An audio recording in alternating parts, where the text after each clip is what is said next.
Good morning. We're calling this meeting of the Board of Directors of the Denton County Transportation Authority to order. We do have a quorum and it is 10:01 a.m. We'll have Mayor Dan Jaworski with our invocation. Dan, would you mind? You bet. Join me in prayer. Dear Heavenly Father, thank you for bringing us all together safely. Please guide us and direct us to make good and wise decisions for our community in order to provide the best public service possible. Also guide us and direct us and provide us the wisdom to make sure that when we go out into our communities and as leaders that we're leading by example, we're leading from the front and giving a good example of positive behavior and encouragement and reconciliation and agreement rather than trying to focus on differences. And all these things we pray in your name, Jesus. Amen. Amen. Y'all please join me in the pledges to our flags. Pledge allegiance to the flag of the United States of America and to the republic for which it stands, one nation under God, indivisible, with liberty and justice for all. Honor the Texas flag. I pledge allegiance to thee, Texas, one state under God, one and indivisible. All right, we have a few introductions this morning, and we have a new representative here, Mr. Jared Utzler with Corinth. Jared, would you mind giving us a few words, giving your background? What are you looking forward to? So my name is Jared Utzler. I have a PhD in accounting. I work at University of North Texas on faculty there. I'm on Corinth's audit and finance board and happy to start over here. One of the big things I'm interested in is this potential stop that we've been discussing about in Corinth as well. So happy to be here. Welcome. Thank you. Do we have any staff introductions we need to do? Yes, sir. I'd like to bring up Mr. Kevin Thompson, who has a new member of his staff to introduce. Good morning, board and chair. I'm proud to introduce to you Tamron Clark. Tamron Clark she goes by Tam here. She was born and raised in the city of Denton. She comes to us from Dart, where she's been there for the last 8 years. She's been instrumental over that time, moving up from an operator to a trainer to HR, and she was instrumental in bringing on 400 new employees and training them up to staff for rail and bus operations. So we are very excited of what Tam is going to do here for us at DCTA with the Collin County Rides program. Awesome. Welcome to the team. Thank you. Is that it? And then Ms. Bronson would like to come to the podium to make an introduction. Good morning. Good morning. Board of Directors, I want to introduce Miss Brittany Manika to you. I am so excited to have an HR team. So Brittany joins us as an HR generalist with a wealth of HR knowledge. Several years in retail, warehousing, and distribution. She did several years in the school district. And then for the last 2 years, she's been serving in human resources in public transit. Most exciting is in her first week, she's made 3 job offers. So we're making movement on our open positions and we're really excited to have her on the team. Awesome. Welcome to the team. Thank you, Mr. Chairman. So just a couple of quick things. We are authorized by section 551.071 of the Texas Government Code to convene in a closed executive session for the purpose of seeking legal advice from legal counsel on any item on the agenda at any time during this meeting. We're going to go ahead and move into public comment. So the public comment agenda item provides an opportunity for citizens to address the board of directors on any agenda items or other matters related to DCTA. Each speaker will be given a total of 3 minutes to address any items. Anyone wishing to speak shall be courteous and cordial. Speakers making personal, impertinent, profane, or slanderous remarks may be removed from the meeting. Unauthorized remarks from the audience, stamping of feet, whistles, yells, clapping, and similar demonstrations will not be permitted. Citizens that are not able to participate in person must email their public comment no later than 3 p.m. on Wednesday, the 21st, to ensure the comments will be distributed to board members prior to the meeting. We are not permitted to take action on any subject raised by a speaker during public comments. However, the board of directors may have the item placed on a future agenda for action, refer the item to the DCTA administration for further study or action, or briefly state existing DCTA policy, or a brief statement of factual information in response to the inquiry. I believe I just have one speaker for public comment, which would be Victoria Allen.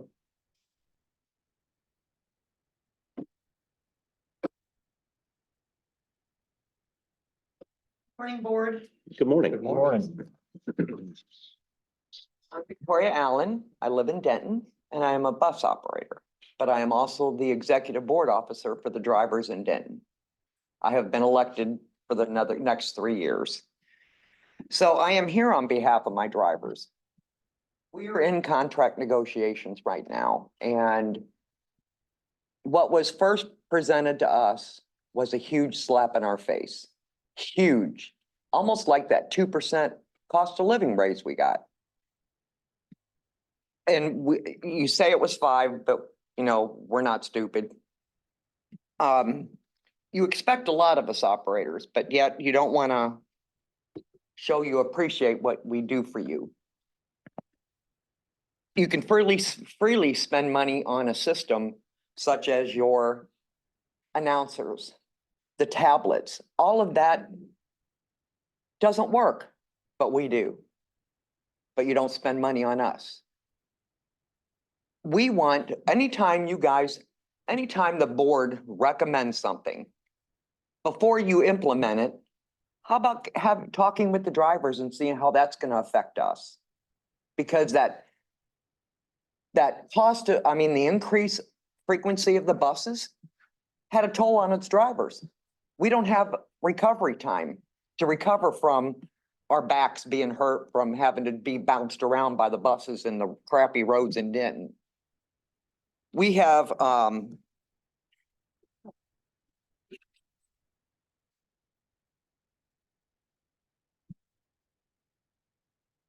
of this is to say that during our negotiations, we hope you will listen to the drivers and say, you deserve it.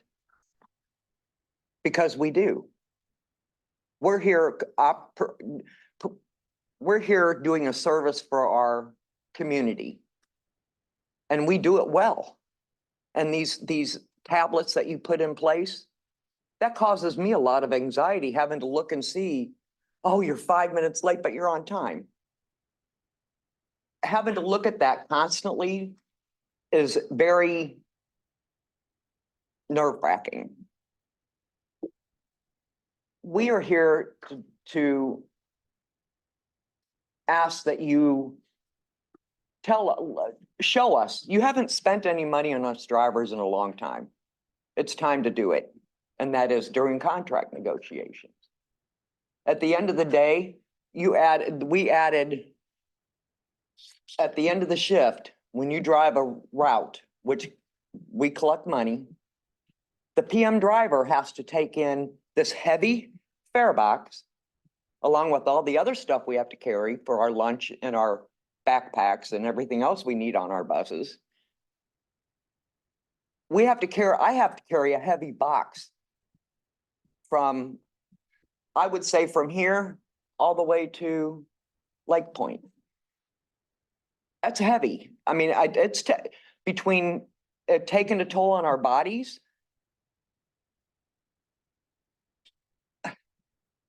our mental state, because we don't ever feel safe in our jobs.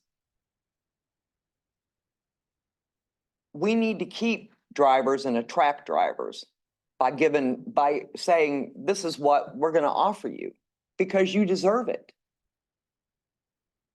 What we get now, cost of living went up, they say 18%, but if you go to the grocery store, you go get gas, and now the electric company's wanting a bigger raise, it's 50%. Ms. Allen, We can't afford it.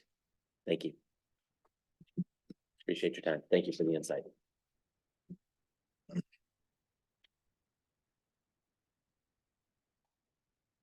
have no additional speakers for public comment. So we will go ahead and move into consent agenda. I'll entertain a motion. Make motion, Mr. Chair, I'd like to make a motion to approve the consent agenda as stated. Okay, I have a motion and a second. Any discussion? All those in favor of approving the consent agenda as presented, signify by saying aye. Aye. Opposed? Passes. Regular agenda, item 1, consider approval of monthly financial statement for December 2023, quarterly grant report for Q1 fiscal year 2024, and receive an update from the Chief Financial Officer regarding finance operations. Good morning, Sherelle Evans Jones, Chief Financial Officer with DCTA. I'm pleased to be with you this morning. One of my favorite things that I get a chance to do is to work with a really talented team of people. And as we have been getting more involved in all of the things going on with DCTA Finance, it's important to me to have an opportunity to have the team members that are in the trenches doing the work to kind of come and showcase some of the things that they're doing and working on. So I'm pleased to be joined by Ms. Lakeisha Williams. She'll take you through some of the P&L update, and then I'll be back to provide some additional financial updates as well. So with that, 2 clicks, and you're up. Okay, thank you. And to click this one, correct? Yeah, Okay. forward. Okay. Good morning, everyone. So I'm going to start with, to give you just a high level overview of what's been going on the financials. So over here on the left side, you have the prior year actuals. And, oh, these are, I can't see. I'm sorry. It's hard to see from this angle. So you have the prior year actuals from 21, 22, and 23. So we're going to move forward to Q1 of fiscal year 2024. So that's what we're going to be speaking on today. So we're going to start with the passenger revenue. I'm not going to go through all of them, but I'm just give you a high level overview of what you're looking at. And so you've already may have skimmed through it to see some of the numbers. You may have a couple of questions on some of them. So for passenger revenue, as you can see, we have the year-to-date budget is $357,151. And as of right now, our year-to-date actual is $276. So you may have questions as to why is this number so a little lower than we're projecting it to be? And included in that number is the Collin County rides, which started earlier this year. So the revenue just started coming in January. So we'll start seeing that gap start to become a little smaller as we continue to grow and Collin County Rides continues to bring in more revenue. So another one I'll touch bases on is the federal and state grants capital amount, as well as the federal and state grants operating actual amount. So you see for like the capital, we didn't have anything to come in for Q1. And for the operating account, we have 1.6 compared to the 3.6 that we had in our budget. So again, you're probably looking like, okay, what happened? What's going on with this number? So for the capital amount, we didn't have any billable capital to come in. So that was for Q1. And we had 1.6 that we recorded for the Q1. Now, when it comes to dealing with the operating account for the federal and state grants, this is for reimbursement. So when we are paying these invoices and we are submitting these invoices for reimbursement, we're not getting dollar for dollar. There will be, we may get 50% of what we're asking for. So that is why you will see a number that's a little less. Go ahead. So on the total budget you have for operating is 14 million. You said you're a little low right now, but for the rest of the year, do you forecast that you'll catch back up? I do believe we will go back up, and that margin will start to get slimmer. So yes, I do. And I might add a bit of clarification, just to kind of help with the discussion around the federal grants. So you might recall from previous discussions that we've had about how those federal grants work. They are reimbursable grants. So when we get to this next slide, that primarily has to do with the expenditures. You'll see that the expenditures are also running less. So you can't ask for money in the revenue that you did not spend in the expenses. So they're very closely correlated. So I wanted to make that connection. And you will see that. Oh, is it this slide? The next. You're on it. I'm on it. Okay. It's hard to see where I'm standing. So you see that information, down here at the bottom, the 13.8, and we're in 9.9.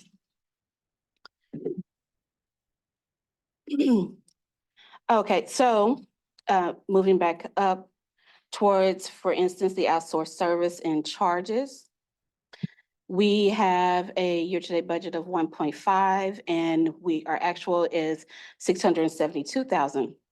So as of right now, we do have projects from the IT department and planning that have not started, they're in the works of beginning. So again, that number again will begin to increase where it's not looking like such a huge gap for the outsourced services. So one thing that popped out was the insurance. So our year-to-date budget was 410,000 and our actual is 992,000. So what happened in quarter 1 is when we were billed, we paid for the DART insurance. So all of it was paid in quarter 1, which is the reason that 992 number is so large. It wasn't expensed over a 12-month period. So transportation reinvestment, the trip for quarter 1, as of right now, we do not have any amounts to reflect that information. So again, we will see that in the next meeting where you will start seeing numbers appear for the actual.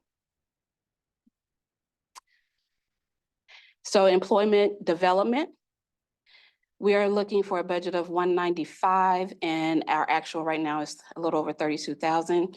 That number also will increase, as you heard earlier, that our HR representative had 3 offers put in this last week. So we are steadily hiring employees and hopefully to have a full team real soon. So that number will also begin to change in the near future. Yes. Yes.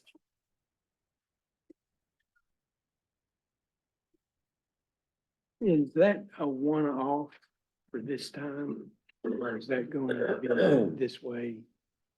It's a one-off. We paid it all up front. Okay. So, and it wasn't, So you're not going to try to accrue it as per month, you know, as call it used as spent, as opposed to counting it all at once?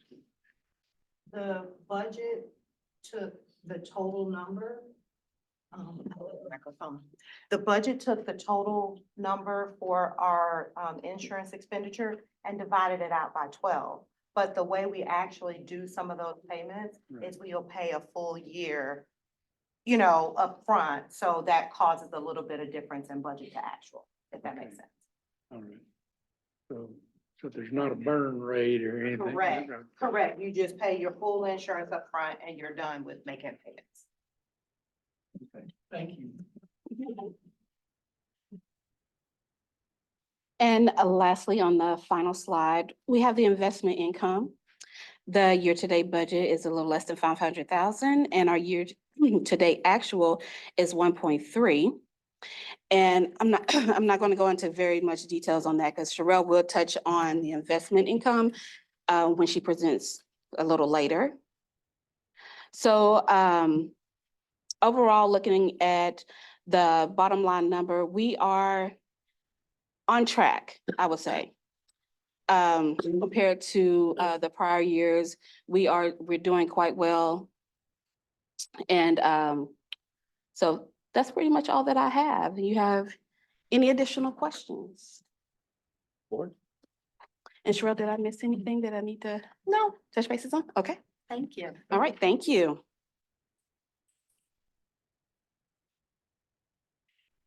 Okay. I'm gonna go forward through some slides that, like, we try to present consistent information so that you get a little bit of a feel for how the data comes across. So this is a picture of the grants that we have open and available to us. The balances that were available as of the end of Q1, because we're reporting on our first quarter activity in terms of what all has happened. Essentially, we have $6.2 million worth of activity during this quarter. The majority of it has to do with drawdowns. We go through we go through the quarter paying expenditures that are grantable. And then at the end of a month, we calculate the total amounts that are allowable under the grant, and we do this process called drawing down the available balances. So everything except this last line related to bus facility, and you see the discussion there about a de-obligated grant. That's the one where we had, it was on a previous board agenda related to that light maintenance facility that we opted not to do. So basically, we decommissioned that and returned those funds back to FTA. I'll touch a little bit on our invested assets. So the first thing I'll say about invested assets is included in your report whenever we're doing these quarterly updates, we'll give you a full copy of what's all happening with the investments. One of the things toward the back end of that report, you can see every single security and their holdings, their QSIBs, bought for this amount, maturity dates, all of those things. And one other thing that I'll note with respect to this report that you have a copy of is that it is pulled together by our third-party investment advisors, our third-party financial advisors. And so, you know, from my perspective, it acts as a good control to what all is happening because a third party is helping us with the compilation of those details. I encourage you to read through that. I'm happy to answer any questions that you might have either now or at a later date. And one other thing that I want to make offer of is if you have, because this is a significant balance that we have, you know, book value, $113 million of funds that are invested as of December 30th. And so if you ever have a desire or a want to have someone from Hilltop or you know, whatever, to join the meeting electronically or something to talk with you a little bit more about that, I'd be happy to facilitate that in an upcoming, you know, in a quarterly update.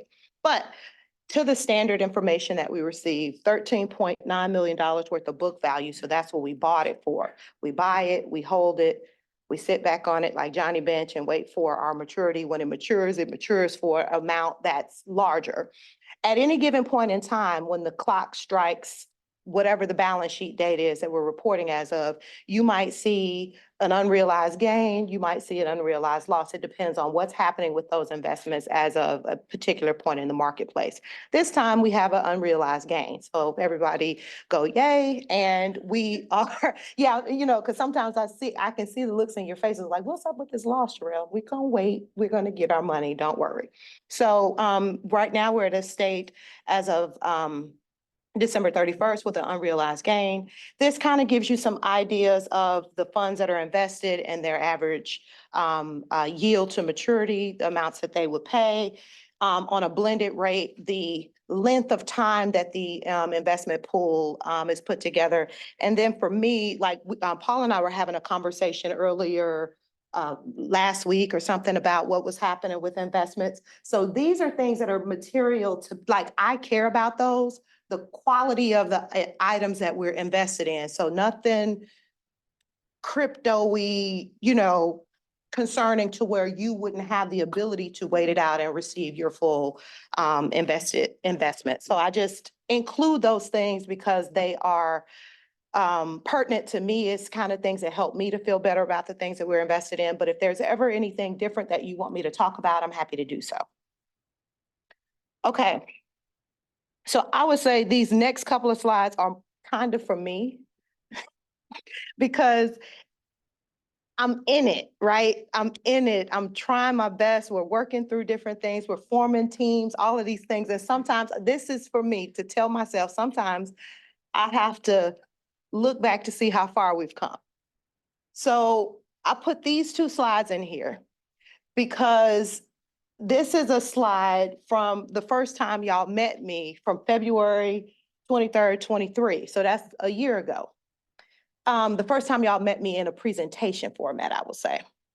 And I put this slide in here from the last quarter's presentation, and it's helpful for me because as I'm in the middle of this, I have to look back and go, what did I say? What did I commit to do? You know, what have we done as a team? And so I reflect on that in terms of things that were happening at the time when we came in. We had Accenture that were doing the full books. You know, we had to get our hands around that. There were a number of things in terms of team building, working through figuring out what we wanted to do with ERP. Here's a spoiler alert. The next item on the agenda is talking about the ERP. So we're ready to go forward with next steps on that. And for me, some of the notable things that we've accomplished is completed the hiring of our senior manager level. Like that's critical because then it allows us to take the next step forward in terms of moving forward with the additional hires that were included in the FY24 budget. So, you know, again, that's a huge accomplishment. ERP, we have contracts that are the subject of items 2 and 3 on the agenda, transitioning from Accenture.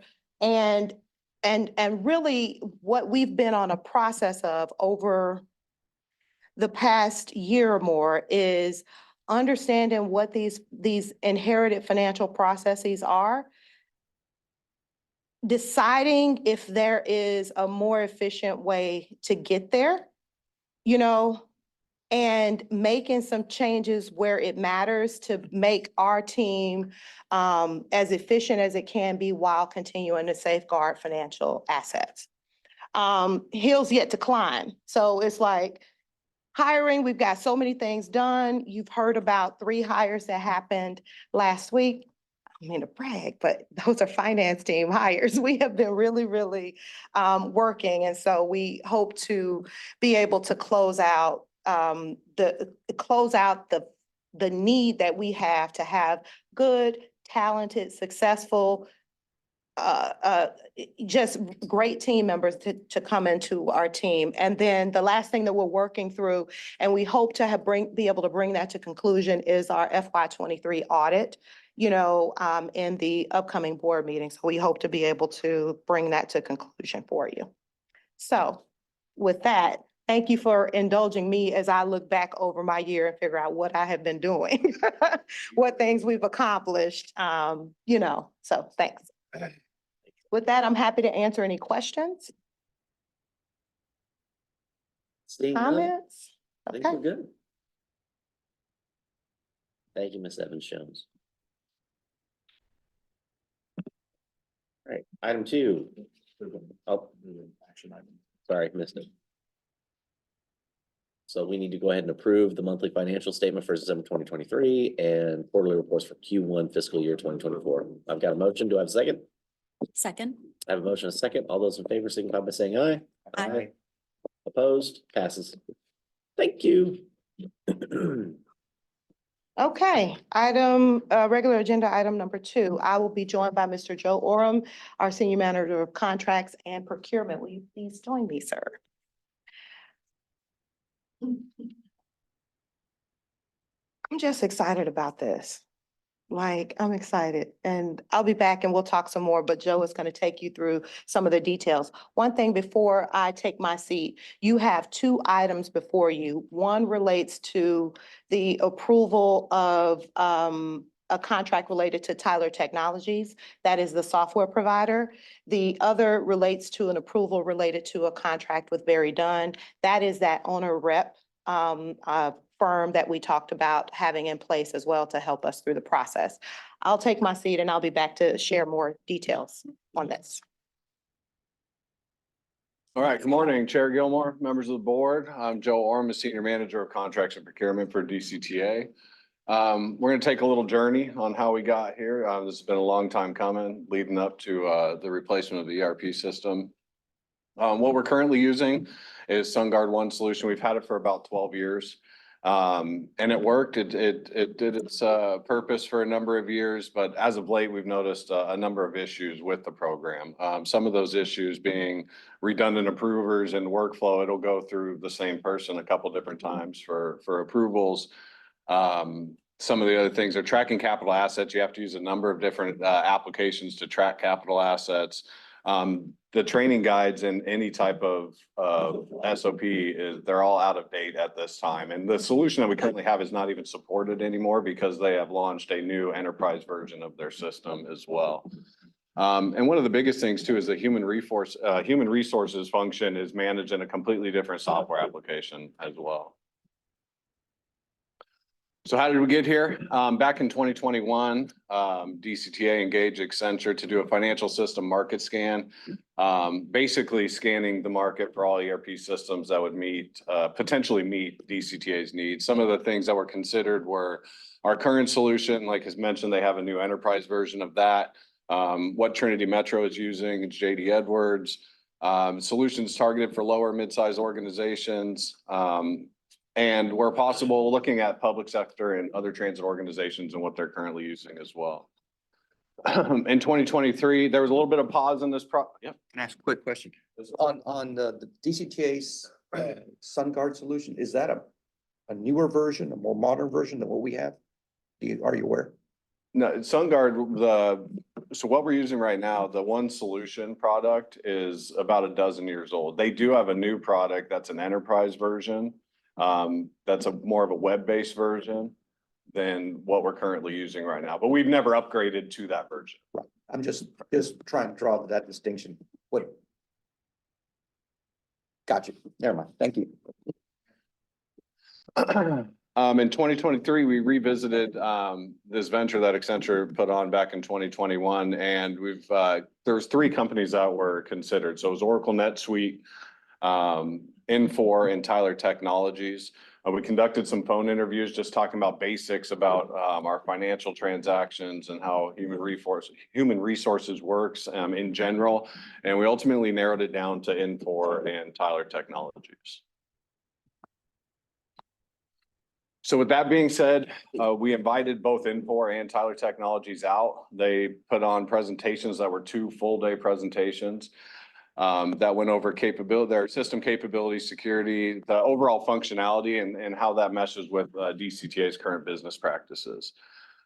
We invited all staff to participate and watch the presentations and provide feedback. And we ultimately had a core group of 6 staff members who I guess were resident experts in their areas, evaluate those systems. And what it came down to is Tyler Technologies was the one chosen for DCTA. Why Tyler Technologies? It had a very easy to use user interface and dashboard. It was very pleasing to the eye and ease of use. They're primarily they're all in the public sector, public or government sector. That's what their entire software platform focuses on. I think they have over 40,000 clients in the US alone. The implementation methodology that they presented to us was far exceeded the other solutions. Not that cost was a evaluating factor per se, but it was significantly lower than some of the other solutions as well. And one of the bigger things from an HR standpoint is the time and attendance module for operator scheduling was seamless. And the other solutions, there would have been a number of workarounds to make that work. Some of the functional areas, I'm not going to read all these to you, but these are the functional areas that we get.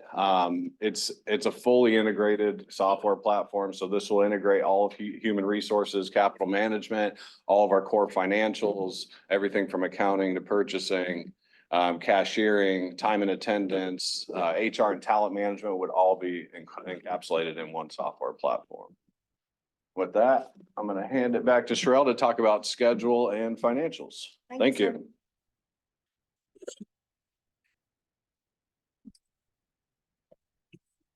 So the next couple of slides are a sample that Tyler provided us in terms of how they move through an implementation.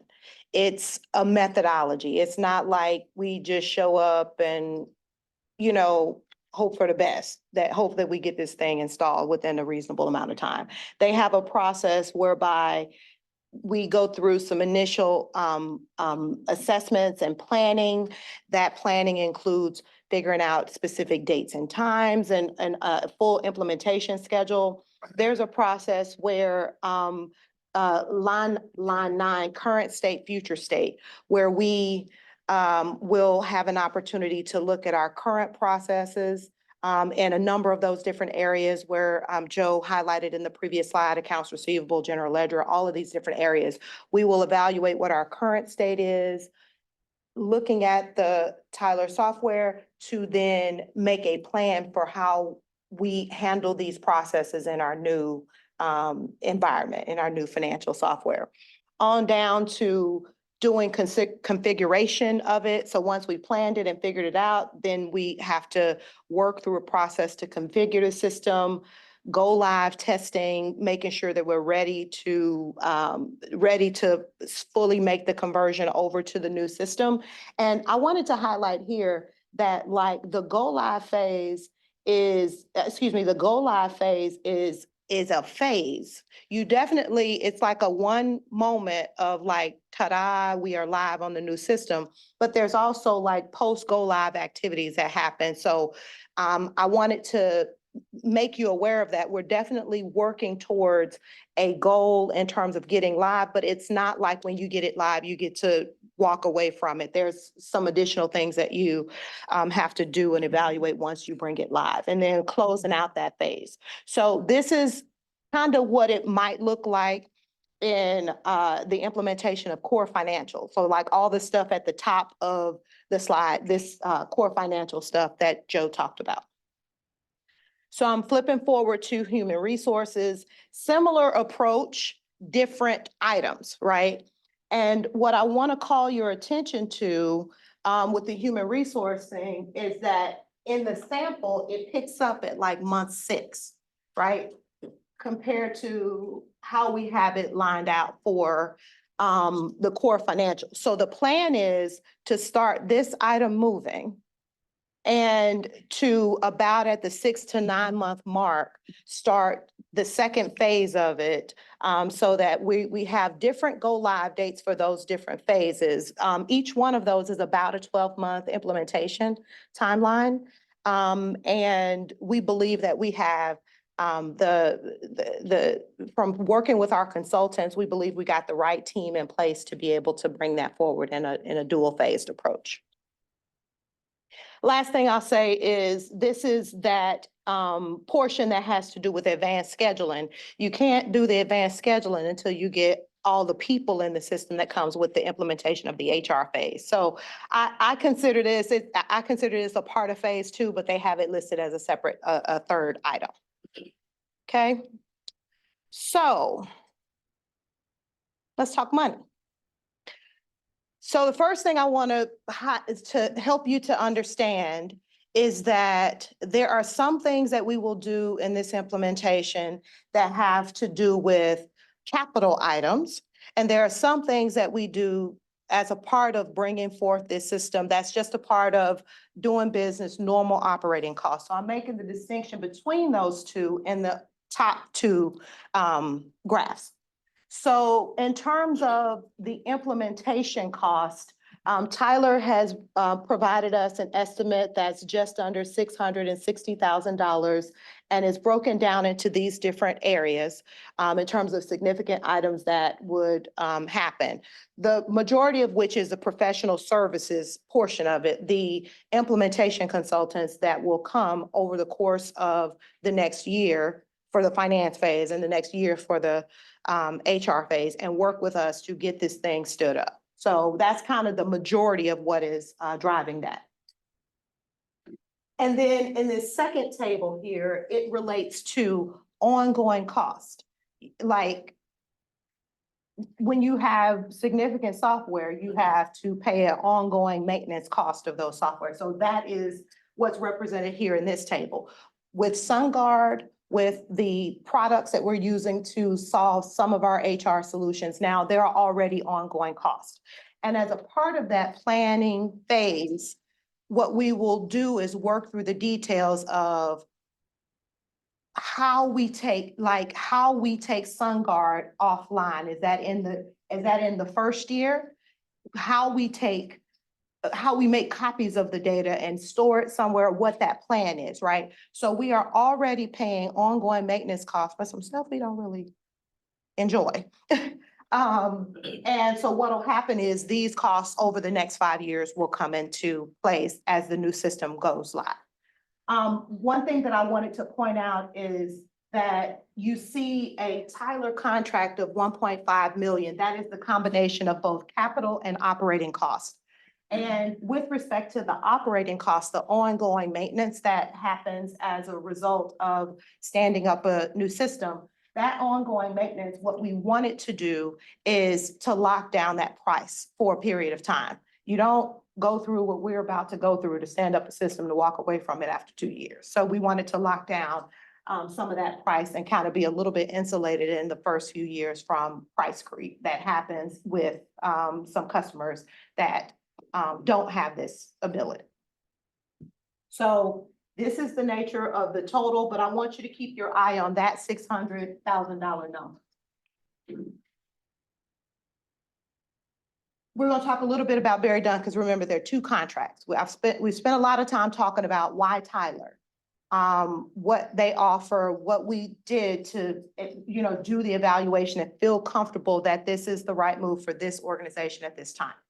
But we also want to make sure that we have somebody on our side, and not that Tyler isn't on our side, but on our side, and that has a unique skill set at standing up these sorts of systems.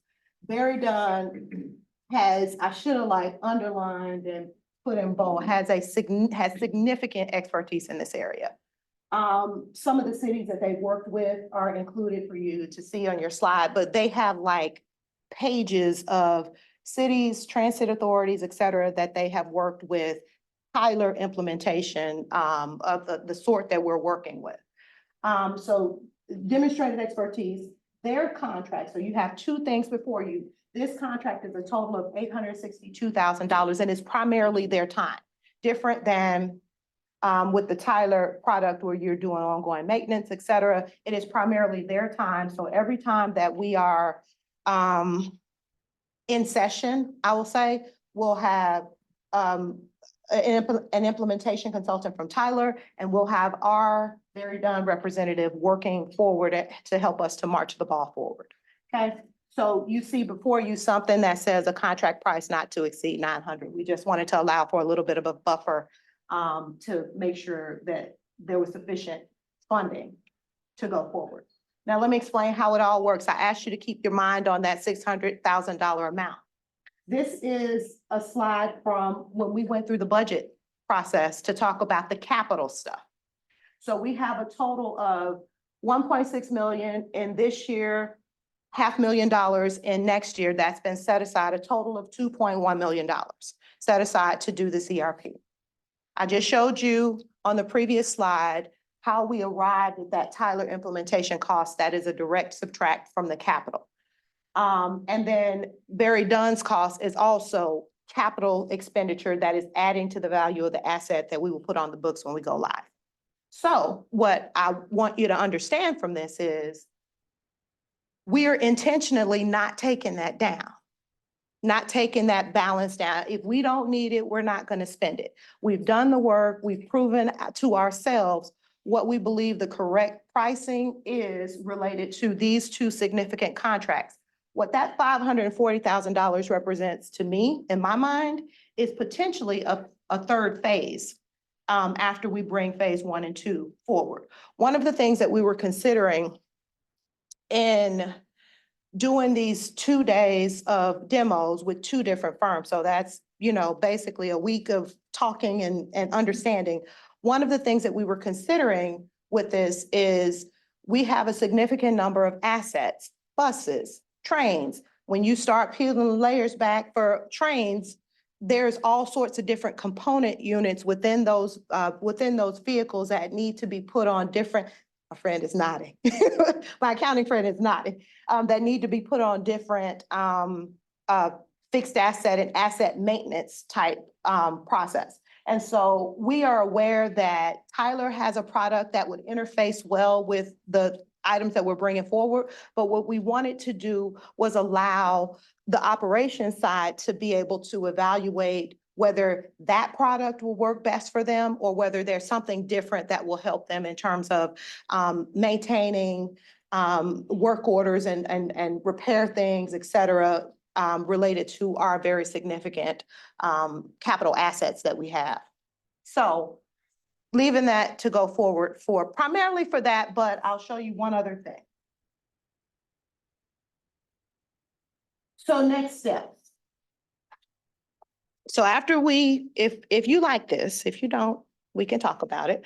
If you like this, and we want to move forward with signing the contract with Tyler, what we will do is we will get with them and we will schedule out phase one. I showed you an example of how it will work.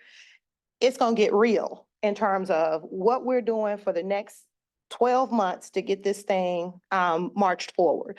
They need an amount of time, about 40 to 60 days to do that, to get that planning phase done that I showed you at the top. What we will be doing is, this is why we've been pressing so hard on this. One of the things in terms of being at full staffing for both our finance and our IT teams, you got to have the whole squad there to make sure that we are able to row in the same direction and get that happening. One of those critical pieces relates to the hire on the IT side related to an enterprise application engineer. So we're working through those. One other thing that I just like to disclose and make sure you know where we're going with this. One other thing that we will be working to do is finalize like a contractor. So when you do this type of work, even though you're trying to get out of the old system, you have to have somebody that has a skill set at going into the tables and the details within the old system to extract it in the right format to be able to put it in the Tyler system to see how it works. So we are working to identify a contractor that will help us on an as-needed basis to be able to comply with the things that we need from Tyler. And then one other thing is we talked about the 540,000 or so that we anticipate to be open, considering staff augmentation. So we want to put the full team in place and see where that gets us. And we are able to fairly quickly work with a firm to put in any personnel as we go through this process over the next year to see if we have a need for any kind of staff augmentation to help with certain processes that we have. Because essentially what we're doing is we're about to start 2 jobs. We got to keep the day job going with making sure that all these financial systems work, and we're about to start a night job, so to speak, of making sure that we are able to stand this system up. So official kickoff, I marked that as late April, early May, because after they do their 45 or 60 days of planning, we'll get together and officially kick this off. About 12 months from kickoff, we're taking it live. And in the winter or so of 2025, 2026, we anticipate going live on phase 2. Any questions? Okay.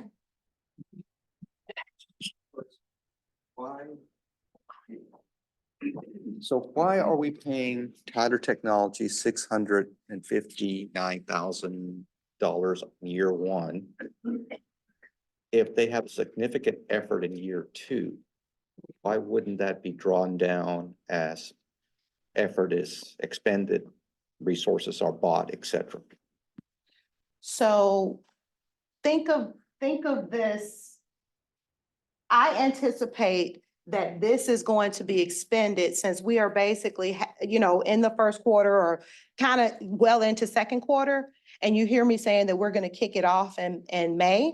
I anticipate this to be actually expended, especially since this is people helping us. It's going to be expended during this year, during this fiscal year, but into next fiscal year. So all of this is not happening during this fiscal year. We're not let me explain it like this. We're not writing them a check once we sign this for 600,000. Yeah. We will receive progress billings as they spend the time to stand this up.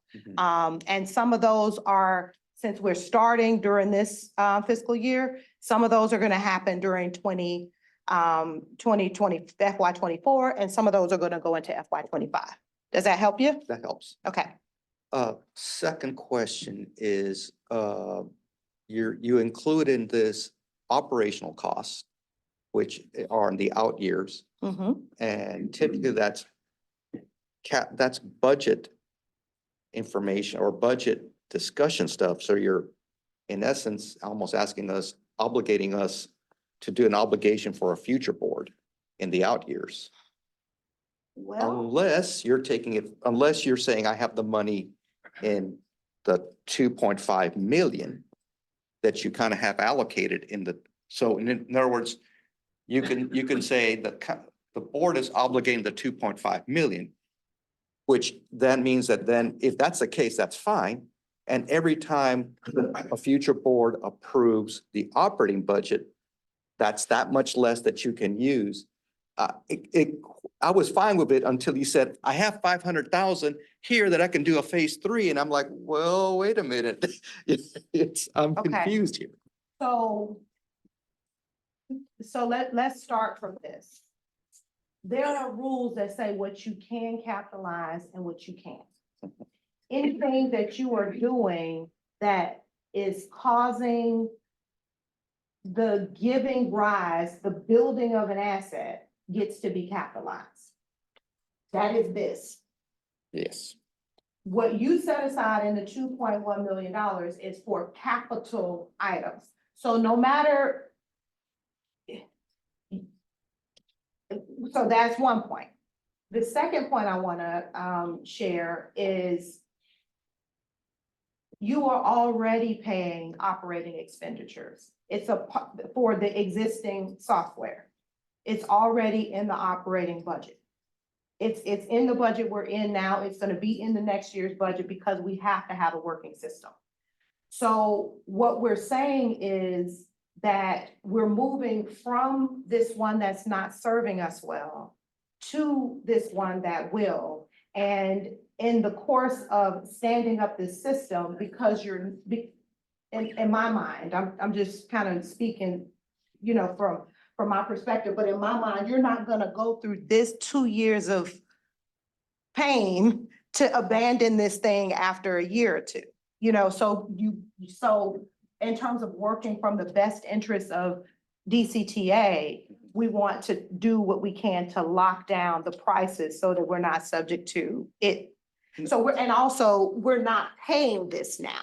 I understand. It is a future expense. Mhm. And I do understand that there's going to be a kind of a swapping, so to Mhm. speak, once the SunGuard solution drops off. But I also understand there's probably going to be a year or period of time where you're paying double operating expenses. You're still Probably. paying SunGuard and now you're starting to pay Tyler. So there's still that has to be accounted for in the operating budget. Absolutely. You are absolutely right about that. I would anticipate that as we bring forward the FY 25 budget, that once we go through that planning phase where we start, once we go through this planning phase where we work with our experts to map out the specifics, then we will have a better understanding of what our phase out plan is for SunGuard. The goal or the plan is to phase that out as quickly as we can. We have some ideas as to how we would go about doing that so that we don't carry two things for an extended period of time. But what we calculate that to be after we put forward a specific plan is going to be reflected in the FY 25 budget. I think the summation here is We're asking for the authority to enter into a contract of a total value over a period of years as it was reflected in the expanded level project that was in the fiscal 24 budget. But the money only gets expended through the life of the project based on the schedule that she's laid out there. What other questions? Thank you for the questions. Thank you. What other questions? This is a big deal. I want us to feel good about it.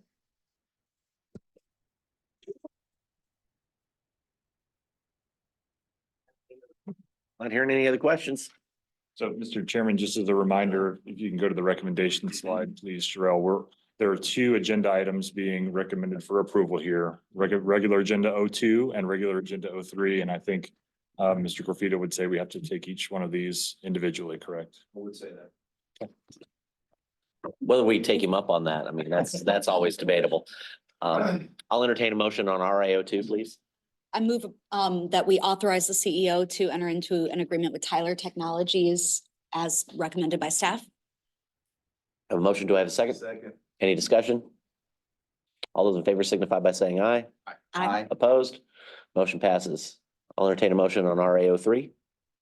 I move that the board authorize the CEO to enter into an agreement with Barry, Dunn, McNeil, and Parker as recommended by staff. I have a motion and a second. Any discussion? All those in favor signify by saying aye. Aye. Aye. Opposed?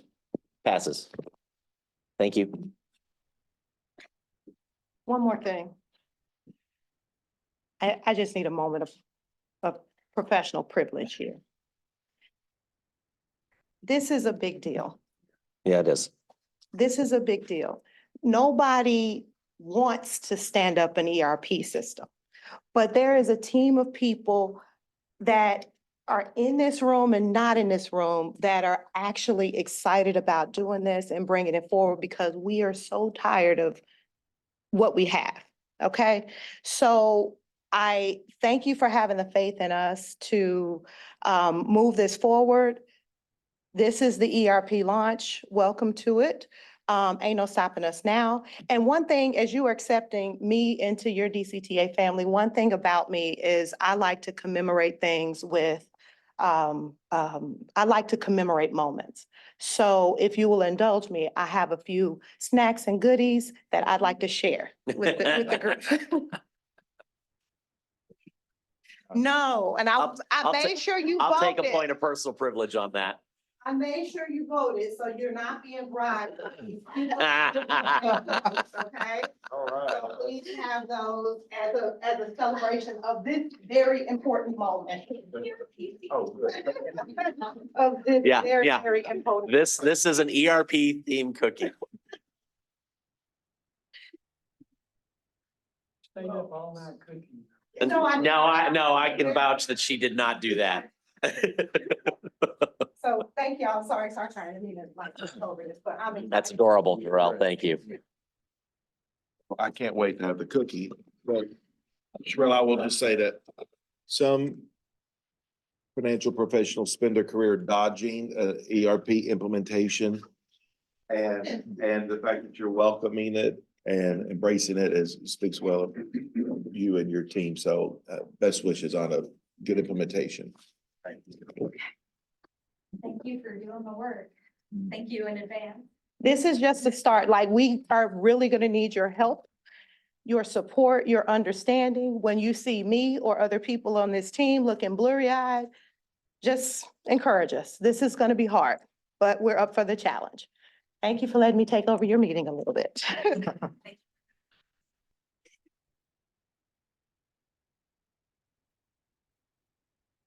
Cookies are as good as they look. Mr. Bell, I think she's just set the bar for you. I'm about ready to say, duly noted, I'm not coming after finance, I'm gonna put it that way. We have item 4.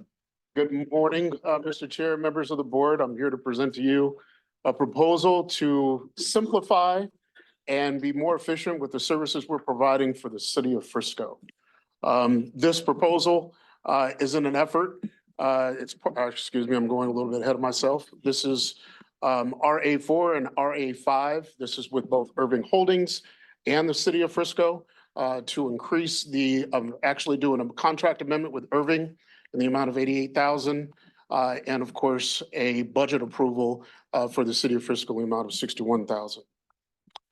Now, the purpose of all of this is right now, if you remember, some time back, we presented on the service that we're providing for Frisco and an opportunity to take the hybrid model that we currently have, which is DCTA vehicles, as well as taxi services that we use as for the ambulatory piece of that service.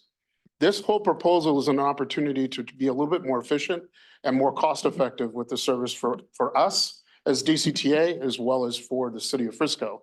It provides cheaper, I shouldn't say cheaper, but it provides an hourly billing process that makes it easier and more transparent. It also provides more capacity for the city of Frisco at a lower cost, and it returns our assets back to the city of, to DCTA and its member cities as a part of this model. Now, when we look at the ridership back in 2023, we saw an increase in services on both the taxi side as well as the DR, which is basically DCTA's vehicles. Back in March, we saw a peak in that service delivery. Now, that was on the taxi service, but in June, we started to see an increase in the demand response services with the wheelchair vehicles that we provide this service.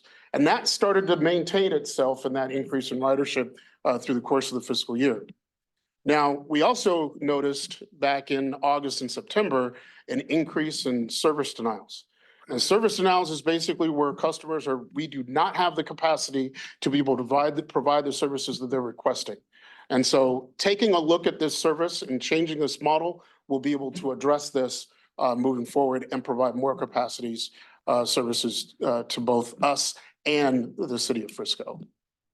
Now, this evolution of this service, as I shared with you a little bit before, is DCTA bus service, where we provide technically 2 vehicles to provide 12 hours of service to the city of Frisco. That is a wheelchair vehicle, where the taxi service is an ambulatory vehicle. Now, in this new model, we're going to be going to 2 wheelchair accessible vehicles being provided by the taxi service, which is in Urban Holdings. And in doing so, we're looking to increase the overall cost of the taxi service and increase that by over $88,000 for the course of the remainder of this year. Now, this is another look in regards to the model. For FY23, we spent over $383,000 in providing this service. As you can see there, that has our administration fee as well. But when we transition to this new model, you notice that the total capacity increases from 760 trips to a potential 800 total trips. Now, that is a 1.6 trips per hour, and a total number of hours for that coverage period is going to be 504 hours of coverage. Now, that overall cost for the year goes to $378,000. So you can see that it's going to be a little bit more efficient for, of course, for the city of Frisco as well as for us.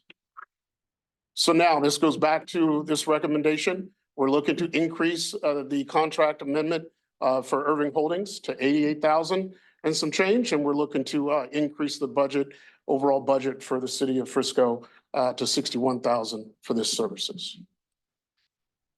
Mr. Chairman, if I may, just to emphasize a point that Mr. Bell has made, this is about accomplishing several different outcomes, but the 2 I want to highlight is, number 1, it brings DCTA vehicles and DCTA drivers back to the DCTA service area to provide services to our member cities, and then provides more transparent and efficient billing and service to the city of Frisco. So it's, in terms of the things we want to do, take care of member cities and provide efficient contracted service with high transparency.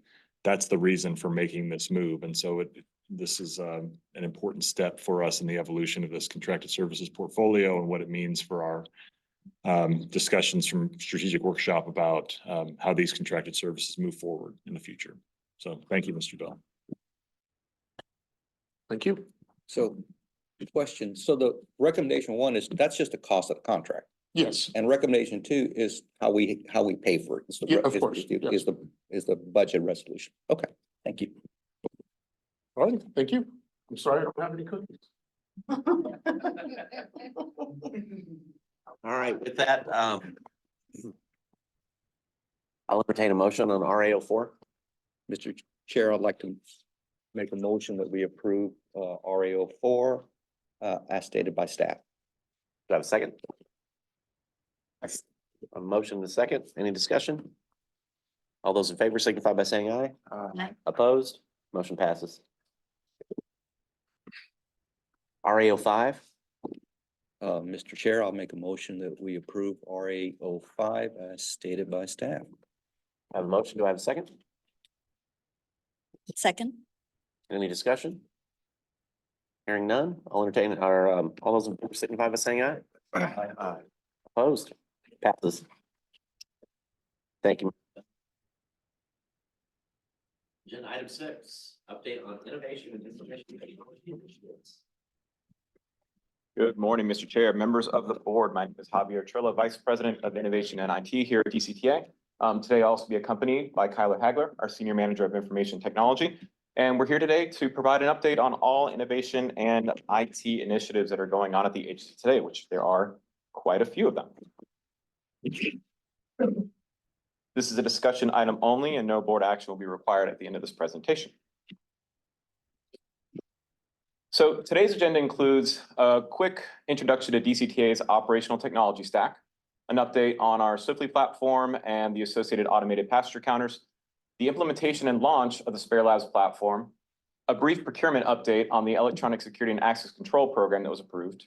And then Kyler will take over and provide an update on our server infrastructure refresh project, as well as our cybersecurity state of the agency update. Operations technology, what is that? Operations technology, we divide from our administrative office and administrative support programs. This is the technology that runs our transit operations. I've done my best to try to break it down into multiple different components that make up the different platforms that we support here at the agency. Starting with the center portion, which is our CAD-AVL system Swiftly, CAD-AVL being our computer-aided dispatch automatic vehicle location system.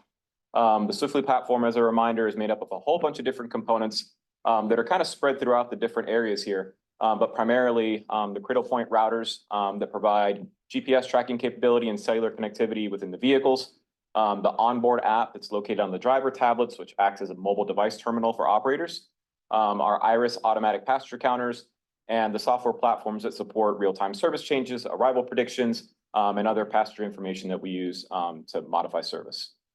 On the left, you see our onboard rider information as well as offboard rider information, onboard being head signs, annunciators within the vehicles, and interior next bus or next stop signage. Offboard is considered things like apps like our website, our trip planner, the GoPass app, the transit app that we market in this region. And on the right, you'll see some of our software platforms that we use for scheduling, our Remix fixed route scheduling platform, Trillium, which handles our GTFS feed, which is our general transit feed specification platform that shows where the buses should be at any given moment. And then I've also listed out our mobility as a service platforms and demand response platforms, such as our GoZone app provided through VIA, our recent project, our Spare Labs program that operates our ADA paratransit service, as well as some of our contracted services. And then finally, on the bottom right, are what we call offboard fare collection systems, which are our ticket vending machines, the GoPass mobile ticketing platform, and then, of course, the GoZone app provided by VIA. I'll pause here if there's any questions on Stack or the things that we work on a day-to-day. Okay. So our first briefing will be on the Swiftly platform and the associated automated passenger counters and the progress that we've made as of today. This timeline provides kind of a story of where we were, where we are today, and where we would love to be in the next several months. As a reminder, the Swiftly platform was approved by the board of directors as an FY23 project in late FY22. The first 6 months or so of the FY23 fiscal year were spent developing a contract with the vendors associated, along with aligning the subcontractors to make sure that we had a solid DBE goal requirement, disadvantaged business enterprises. And then also followed up by the project planning and acquisition of getting all the hardware associated with all the vehicles that needed to be within the fleet. The next 6 months, beginning around March of 23, was basically the installation, configuration, testing of the hardware platforms, and then training of operators, dispatch, and all the NTMC folks that work on this platform on a day-to-day basis. Once installation was complete, I'll touch on this workshop a little bit more shortly, but Swiftly was on site to provide an on-site workshop hosted by DCTA to tie up any loose ends and provide additional training, work with our operators, work with our staff to clean up any loose ends and do some final QA of the hardware platforms. And the goalpost that I have on here is our NTD package submission. And what that means is to get our automated passenger counters approved by the FTA for NTD reporting, we have to go through a process that I'll outline here in a little bit. Our target for that is to have it completed by the summer of 24, this summer, before fall UNT semester. The next few slides are a snapshot of our burdensome, very manual passenger count process that we have today. So I'll just go through these step by step real quick. The process begins with an operations analysis, an operations analyst that creates the run and paddles and tally sheets that are created by the Remix scheduling planning platform. Those sheets are then printed out by our dispatch team, attached to paddles and distributed to operators before their run. Operators then run their routes and they manually count passengers. They count them as they walk in, 1, 2, 3, 4, and they go in the tally sheet and say 2 on, 3 on, 4 on at each stop. At the end of their run, a driver will turn in the paddle to the dispatch team. The dispatch team will collect them and then turn them over to the customer service team. The customer service team then takes these paper tally sheets and takes a matching Excel spreadsheet and says, okay, moves them from 1, and that's our first electronic version of our tally sheets. Those Excel spreadsheets are then turned over to an operations analyst. That operations analyst performs quality checks on the data and then generates reports from those tally sheets that are used for internal reporting, things that you see on a day-to-day basis, things that you see during board presentations, as well as our official use of National Transit Database reporting, reports that we need to send into the COG, the Council of Governments, as well as tech stop reports, such as PTN 128 reports.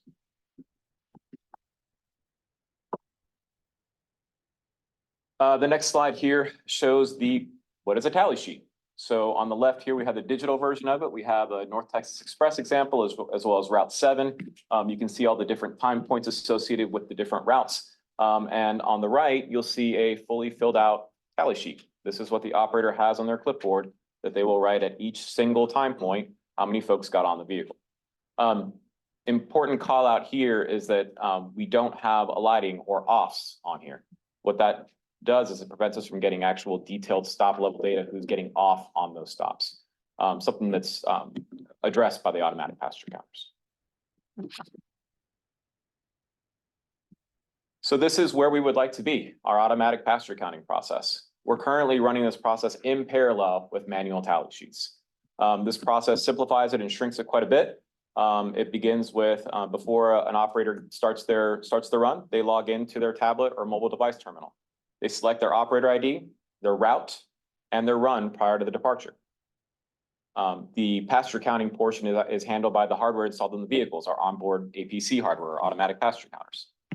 That data is then processed in the cloud through the Swiftly platform and aligned with our GTFS data. And I call it the GTFS data specifically here a few times because GTFS aligns with where the vehicle should be at any given moment.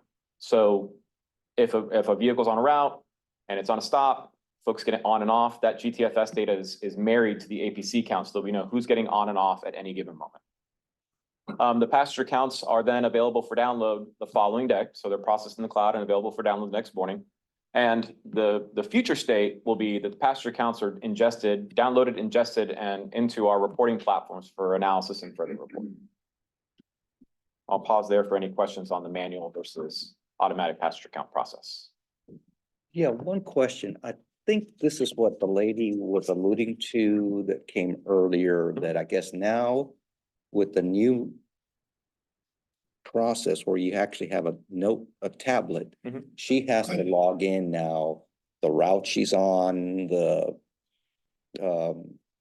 run, ID, kind of, there's just extra things, I think, that in the past, I guess we didn't do that. There are, it's some additional steps. We're taking away steps though, if you think about it. Once the tallies go away, the operator does this at the beginning of their run. They get in the vehicle. Before their run, they're not moving. Operator ID, what route am I on? What run am I taking? Go. And you're off for the day. There's no more intervention. There is, in addition to the tablet's capabilities that it needs for logging in, there is some stop, go, on time, behind, ahead information that's on there as well. Okay. It What, aligns with the GTFS feeds that the vehicle knows where it should be at any given time. okay, so I just wanted to ask before you, No. so, but on the flip side, they're not tallying up and keeping track of everyone. So there's maybe more work on the front end, probably less work during the day. Is that how? That's correct. The correct? goal is to eliminate the tally sheets and eliminate the manual accounting process. There's some steps to get there that I'll keep on working on, and I'll even touch on some of the challenges that the operator that was up here mentioned. There is definitely some truth to some of the issues that we experienced with the tablets and whatnot. And that's coming. Okay, thanks. I was just gonna follow up, the on time behind that data, is that data that the driver has to enter manually? Yes, sir. Or it's, okay, so okay. The tablet knows what time point you should be on, when you should be leaving the stop, if you're ahead or if you're behind. It does all that automatically. There's really, once the operator logs into the tablet, there are some communication features that are built in the tablet that they can opt to use between dispatch and the operator, but really there's very minimal engagement of the operator outside of just logging into the unit and going forward. Made a comment about inaccurate. There are definitely some issues that we identified that I'm going to touch on shortly, and then it actually does have to do with the GTFS, where the vehicle should be at any given moment, that we've made some adjustments on.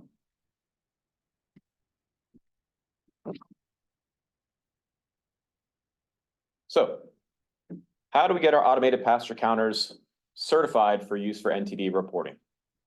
The FTA has benchmark requirements. You are supposed to take your IPC hardware and compare them through sampling and benchmarking of manual counts. This is required before your first NTD submission using APCs, and it must be performed every 3 years. You're also supposed to submit a maintenance plan and a maintenance program for your APCs. The NTD requires less than a 5% variance between APC and manual counts before it's accepted. And then DCTA's fleet size requires a sampling of at least 18 trips. We went ahead and sampled 43 trips, of which 20 were randomly selected for the purpose of the comparison. These manual counts were performed by an extra board operator, and I call that out because this is a dedicated individual on the vehicle whose only job that day was to count the passengers going on and off the vehicle. In late FY23, we engaged the consultant to do an initial NTD certification benchmarking, just kind of see, do these APCs work? How are they working? We chose to do it during a low ridership period when UNT was off for the summer, just to eliminate some of the noise and just see if the hardware is working. The initial result that we saw during that benchmarking process was that among those 20 trips, we saw less than 1% variance between manual counts and APC counts. And here's the backup sheet that provides that information. You can see of the 20 sampled trips, one other thing the NTD requires is that you choose all the different types of vehicles in your fleet. So you'll see the Gilligs and Eldorados in here, the sample date, the route itself, the trip start, and then you'll see on the far right columns, you see manual UPT or unlinked passenger trips versus APC trips. And you can see the difference was 1, with a total variance of 0.56%.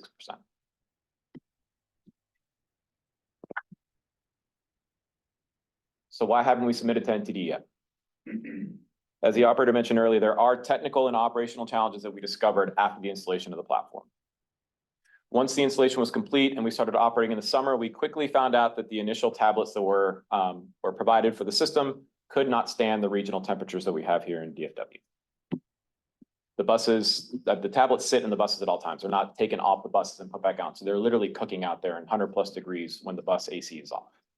To resolve that, we worked with Swiftly to replace the tablets that we were supplied, and we redeployed and identified ruggedized tablets that can withstand the temperatures found within the region. We've even done things as eliminate the batteries that are in the actual tablets to prevent swelling and other heat issues that could be in the tablets, and we solely rely on the power that's within the vehicle to provide power to those units. The next challenge is those tablet issues and tablet mounts and other wiring harness issues that we identified. It led to low operator adoption of the technology. This doesn't work. We don't want to use it. How do we solve that? We work with Swiftly. Swiftly's been a great partner in this whole process. They're very responsive. They've understood the challenges. They work with us hand in hand. We meet with them several times a week, and emails go back and forth almost every day with them. We asked Sophie to come on site. I worked with their vice president of customer operations. And we formulated a plan for Sophie to come on site, hosted by DCTA, to do a number of things. We looked through all the vehicles. We touched every single vehicle in the fleet. What's wrong with this vehicle? Create a log, fix what they could. If they couldn't fix it that day, they came back out with their third-party contractors, and third-party installers that were involved in the process to correct any issues. As of today, I'm pretty confident that we've taken care of most of those issues overall. There's still a few lingering, and really there always will be issues that will arise because it's operational technology on vehicles that get bounced around all day. In addition to that workshop, and you've got some photos on the right up there of the work that was done in the evenings, as well as some cookies that made their way into that photo and some testing. I didn't provide cookies, but I took a picture of cookies, so that's all I got. I'm sorry. So we did some final quality assurance checks on all the vehicles. So how do we go past resolving low operator adoption and adherence to technology and its effect on passenger count? We worked with our NTMC staff. We worked with our dispatchers. We worked with our supervisors. We provide additional training to operators, additional buy-in. There's manual intervention that dispatch staff can do when an operator doesn't adhere to logging into the tablet, can actually get them logged into the tablet from afar. A number of things, and also created some channels between IT and operations to make sure that we have good feedback on this hardware isn't working. What's our plan moving forward?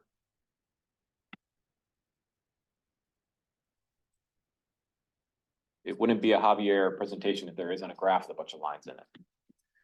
So this graph represents the absolute deviation percentage of automatic passenger counts to tallies. This December 17th date here is pretty important. That is where Swiftly came on site and worked to resolve many of the issues that we were experiencing. On the far left, you can see the deviation was pretty high.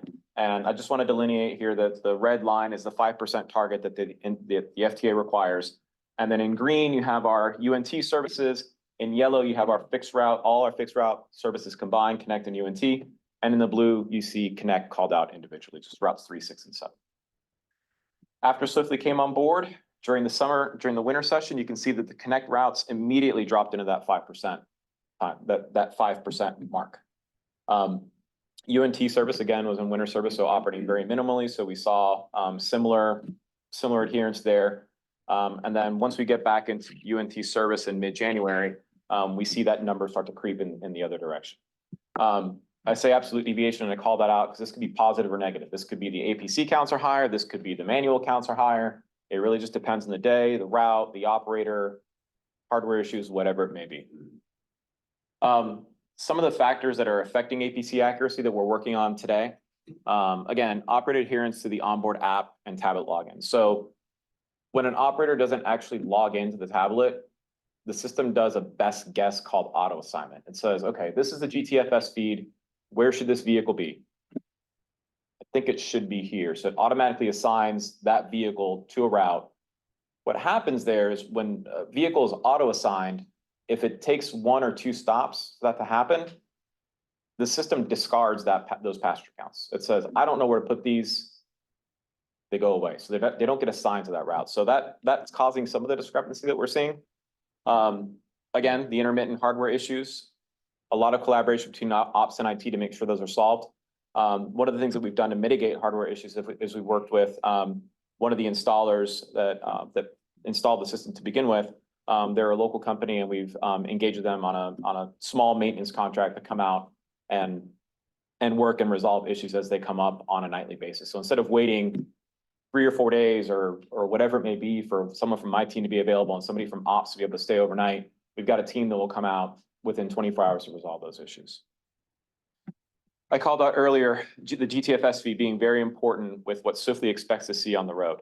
When services change, our GTFS feed needs to be updated. It could be a long detour. It could be the change of UNT from fall to summer to spring. All those things need to be updated on a regular basis and monitored very, very, very closely. We did find some inconsistencies in the GTFS feed. We've worked to resolve that, and we have resolved most of those issues around the UNT Union area due to detours and construction that we've experienced. We have a few more routes that we're looking at today, but for the most part, those have been resolved. But these have been very recent. These have been within the past 2 weeks that we've looked at that. Some other issues that can also affect APCs kind of drifting is cellular and GPS network coverage. There's areas that around the UNT Union, sometimes in the bus bay, where the Wi-Fi on the vehicle kind of overlaps other vehicles, and we found tablets drifting from one vehicle to another vehicle as far as Wi-Fi connectivity is concerned. A lot of techno babble there, but ultimately what we've done is we've disabled Wi-Fi on the vehicles, and we said the tablet. We did lots of driving around Denton to see if Verizon had a good signal system. And really, we had no drops in coverage, so we saw no reason to attach the tablets to Wi-Fi. So we're just letting them operate on LTE. Again, a change we discovered last week. So it's going to take some time to see some of these changes. And it's just a work in progress. We're working to get these numbers to shrink and meet. There's also the opportunity to actually have some dedicated folks making counts on the vehicles as well to see what type of progress we're making as that goes on, to alleviate the burden from the operator to actually be responsible for making those counts to see how accurate we really are. So with that, I wind down my Swiftly platform update. I think I do. And I'll pause for any questions on this particular topic.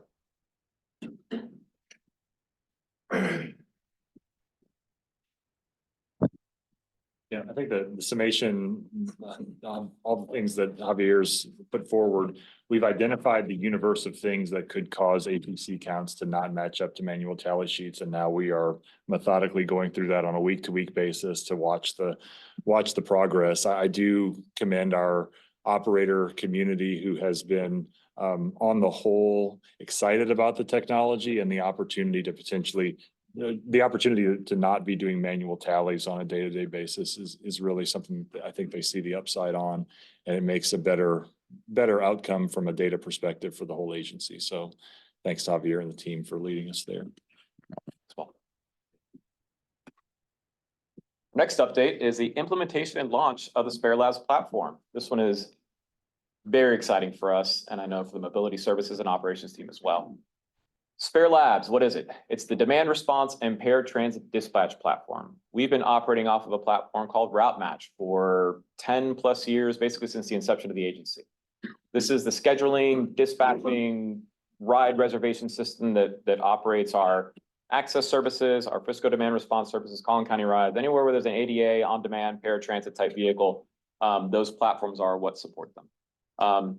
Similar to the ERP conversation, the platform that we were on was deprecated, lack of support, and the board approved several months back the acquisition of the Spare Labs platform.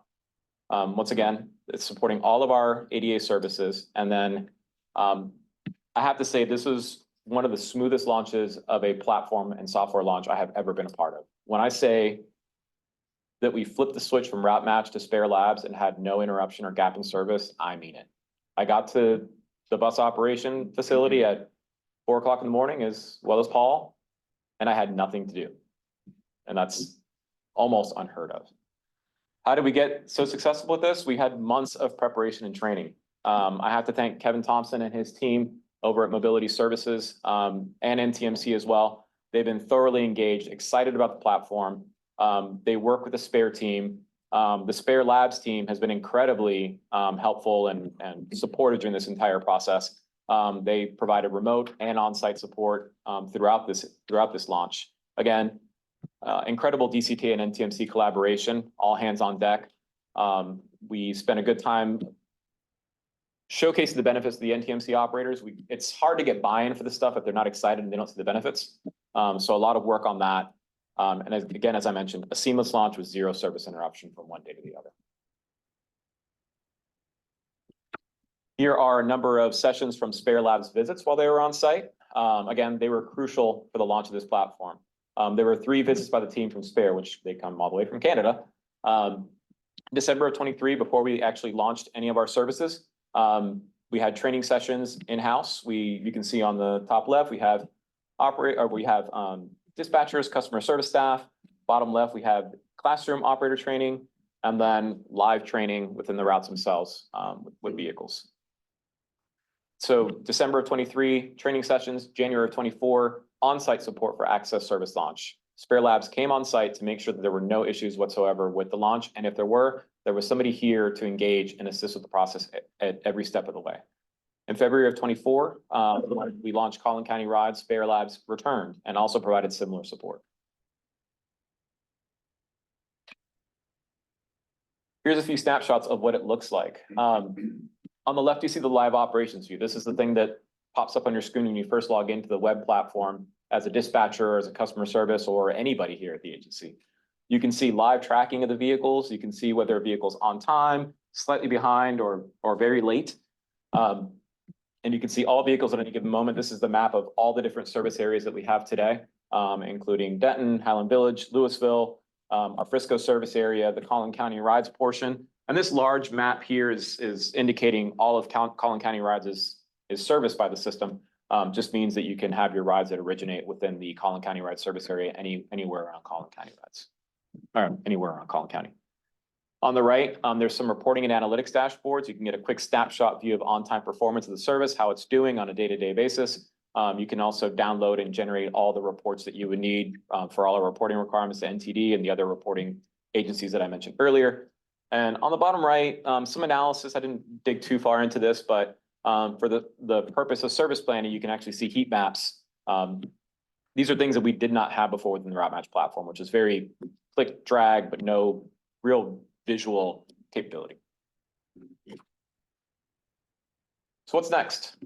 And what are some initial results? I'm going to touch on what's next real quick. And there's some information that didn't quite make it into this presentation that I'll share because there's some big wins coming out of the Spare Labs platform already. But as far as what's next, we're going to evaluate the adoption and usage of the Collin County Rides program, because the app was launched for the Collin County Rides service because Collin County Rides is already used to having an app for their rider assistance program that was operated by DART. We'll develop a roadmap on using the app for the DCTA access and Frisco demand response services. We anticipate that's going to take a fair amount of rider engagement to kind of help them understand how to use it and make that transition where possible. There's also another platform within the Spare Labs ecosystem that's also an online enrollment portal and web booking platform. The online enrollment is pretty important because now instead of having to create a paper form and turn it into our team and then wait for however long, this has an entire tracking system. Person logs in, they're enrolled, and once they're approved, they actually get set up within the portal and they're ready to ride. And then other things that we can look at with the Spare Labs platform is the open fleets module portion of Spare Labs allows us to use transportation network companies such as Uber, Lyft, and other third-party services out there to expand our fleet. So we'll evaluate the service models and we'll identify efficiencies along with operations to see if we can have opportunities to reduce things like trip denials, expand service, find efficiencies, all those things.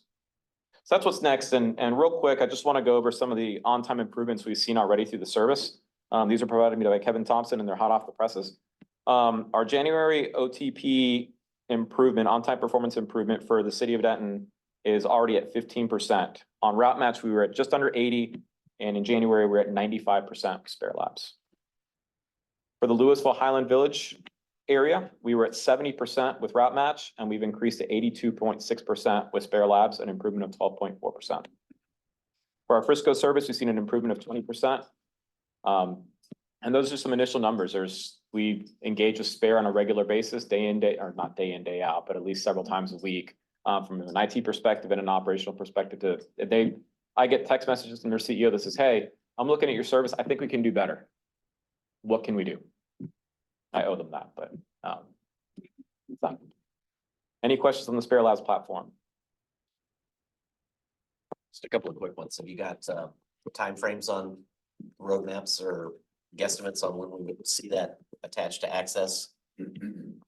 I don't have a roadmap quite yet or a timeline developing that. I'm working with operations and we also have to work with our community engagement team on that. Hopefully not speaking out of turn, but I think the goal would be to pilot some power users of the system and deploy the app to them and see how they use it, see how they take and get any feedback, and then come up with a proper launch that we can kind of put out there with some fanfare. I'm looking forward to the online enrollment component. I think that's going to be huge. That's pretty soon. So that actually would move sooner. Yes. Super. Yeah, and then nothing really stopping that at that point. It's just wrapping up and getting some few. We had talked way back about VIA taking on the access role. Is that still a conversation piece? We're moving on with that? That's not a conversation that we've really moved forward on.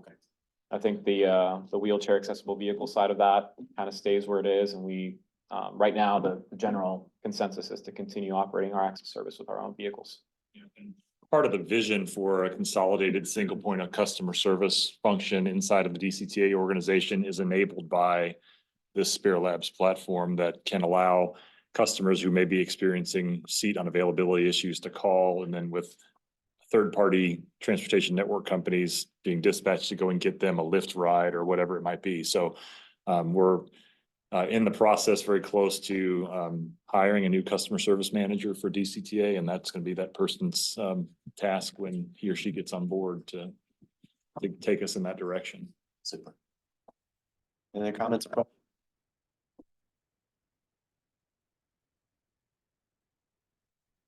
This is a brief update on the Electronic Security and Access Control Program that was approved by the board. Again, a multi-year project to replace, update, access control systems, electronic security, as well as passenger signage throughout the agency. This is just a quick procurement update and timeline. Where are we? Today, we are currently in a kind of a holding pattern. The electronic security assessment was taken on in FY '23, took several months from March of '23 into the summer. And then we worked with the procurement team as well as consultants to come up with the request for qualifications that we can advertise out there to see who would be interested in doing this project for DCTA before releasing the actual requirements of the project. The RFQ period, or request for qualifications period, lasted approximately 1 month from October to mid-November. And then we completed the RFQ review period in late December, right before the turn of the year. With the ERP project, the importance of the APC counters, and numerous other projects that we have right now, we're holding on this a little bit, and we're putting a pause on releasing the RFP to make sure that we can put all the resources that we can and make sure that we have the team assembled for that. There's an IT operations technician who's also going to be a key person in that endeavor. But that's not to say we're stopping this year. The goal is to release the RFP somewhere around summer of '24, so that we can kick this project off hopefully by the turn of the next fiscal year. Any questions on that? All right, and with that, I will turn the conversation over to Kyler Hagler.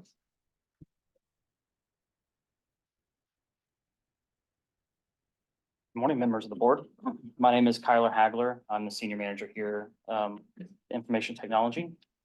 I'm going to give you guys a quick update on our server infrastructure refresh project. This project was approved for fiscal year '24 as an ELP in the amount of $450,000. Several things, were the reason we request this, but end of life support, hardware warranties expiring, burdensome maintenance, putting a lot of late night hours on IT staff to make sure that things function and, operate normally. As well as, we're going to increase, high availability of this equipment, especially when we have some storms and extended power outages in the area. This equipment will allow us to shift workloads between sites and allow us to actually deliver IT services no matter what.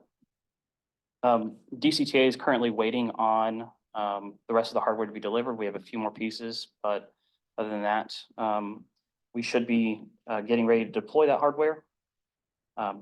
Myself and the IT staff have gotten ready and doing a lot of pre-work as much as we can to get ready for this equipment to be deployed. Maintenance windows overnight, so we're not disrupting IT services during the day, as well as some network reconfiguration and things like that. We're also putting in a new battery backup system, some other supporting infrastructure for this equipment. So that's stuff being done right now. And barring any unforeseen delays, this project should be completed May of this year.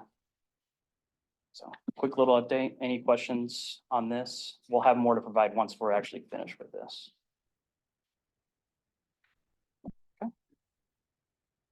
And then I'm going to give you guys a state of the agency update on cybersecurity. Cybersecurity, as you know, is becoming more and more important and also a weak point for some agencies. So we're doing our best here to make that a strong point.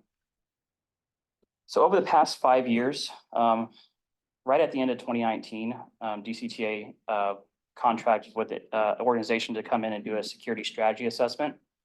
Basically rate where DCTA is and give us kind of a roadmap of where we need to be in the future. So we kind of came in and rated us on a few things. You'll see the pillars here in kind of their areas, respective areas. And then in 2022, they came in and kind of gave an update to you guys on the progress we've made. And now we're kind of doing the same thing here, kind of give you guys a status update of what are the measurable impacts we've done and how those translated to scoring us on this chart that they've made right here. The major ELPs approved and operating expenditures I've listed here. I've kept them a little vague on purpose. You don't want to kind of show your hand to people that are trying to do harm, right? But these are the few things that you guys have approved and enabled us to make measurable impacts and gains in certain areas. And those are highlighted right here on this chart that was provided. All of these have progressed in certain facets of a security stack. You'll see there's one right here called application security / SDLC, software development. We don't really do any of that in-house here. So we're not scored against that. They take that out. So it's not, hurting our overall average of these scores. And, last but least, as far as Javier knows specifically, cybersecurity is like training for a marathon. It takes time, doesn't happen overnight, and you've got to have a common goal to work towards, right? So we've been working with every department, every facet of this organization to make sure that, the changes we're making isn't impacting their daily, day-to-day operations, but also making sure that we're keeping DCTA's assets secure and safe. Question? Yeah. So you got your 2022 review where you did an initial assessment of where you are, and then you set targets for 2024. Yes, sir. Can you get into like where you are based upon review versus target in 2023? So hopefully this works. Yeah. So a few things that are definitely measurable that made big impacts.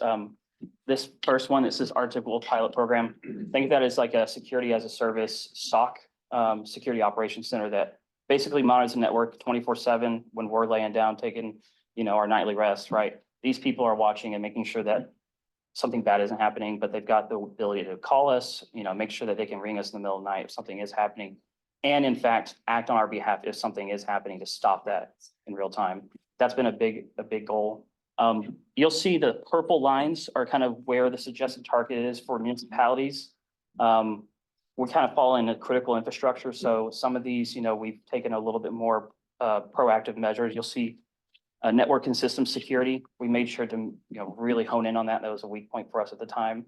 So we made measurable impacts to that. A lot of that is to do with our next generation firewalls. That's your front and back door to your network to make sure the bad guys aren't getting in or getting out, right? Make sure that they aren't exfiltrating anything, but also making sure that they're not coming in. And so that, and as well as an ELP that was approved this year, this network cloaking devices, it's something that sits in front of that, and it basically shares data in real time with other organizations in the area, municipalities specifically. So when we see something bad, it automatically updates everyone else, and this, vice versa. We're getting telemetry from them and sharing data and making sure we're as safe as we can be. Those right there have made probably the biggest impacts and got us closer to those purple lines, those targets.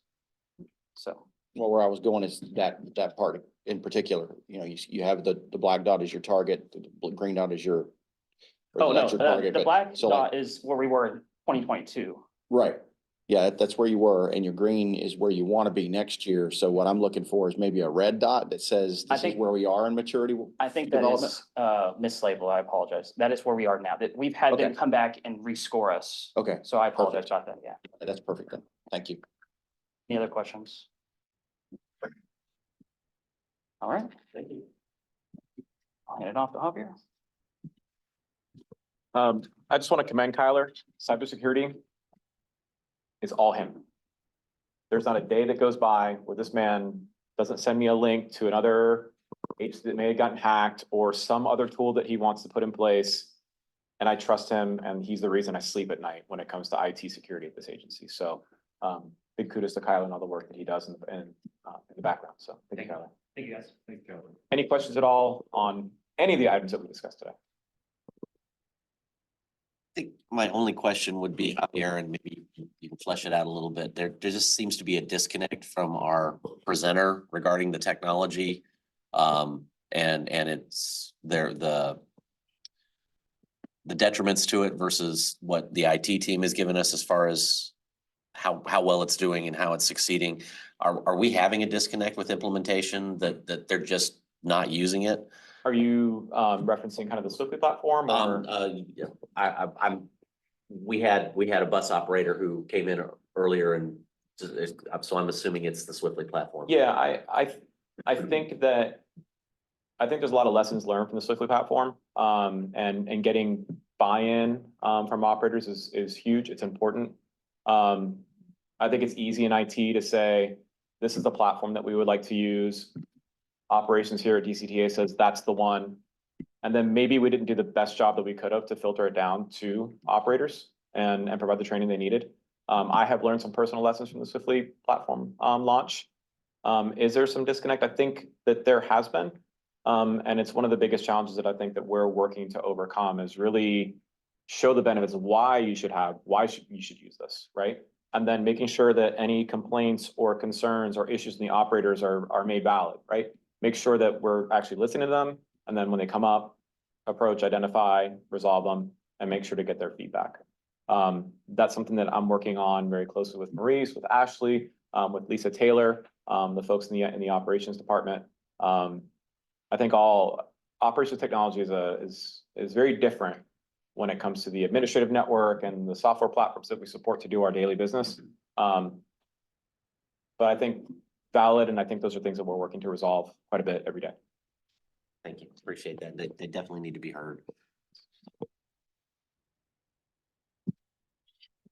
Thank you all. We're going to go ahead and take a break here. Between this and agenda item 7, lunch is available. So we'll go ahead and take about 15 minutes. We'll look to resume somewhere around 12:10.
Call this meeting back to order.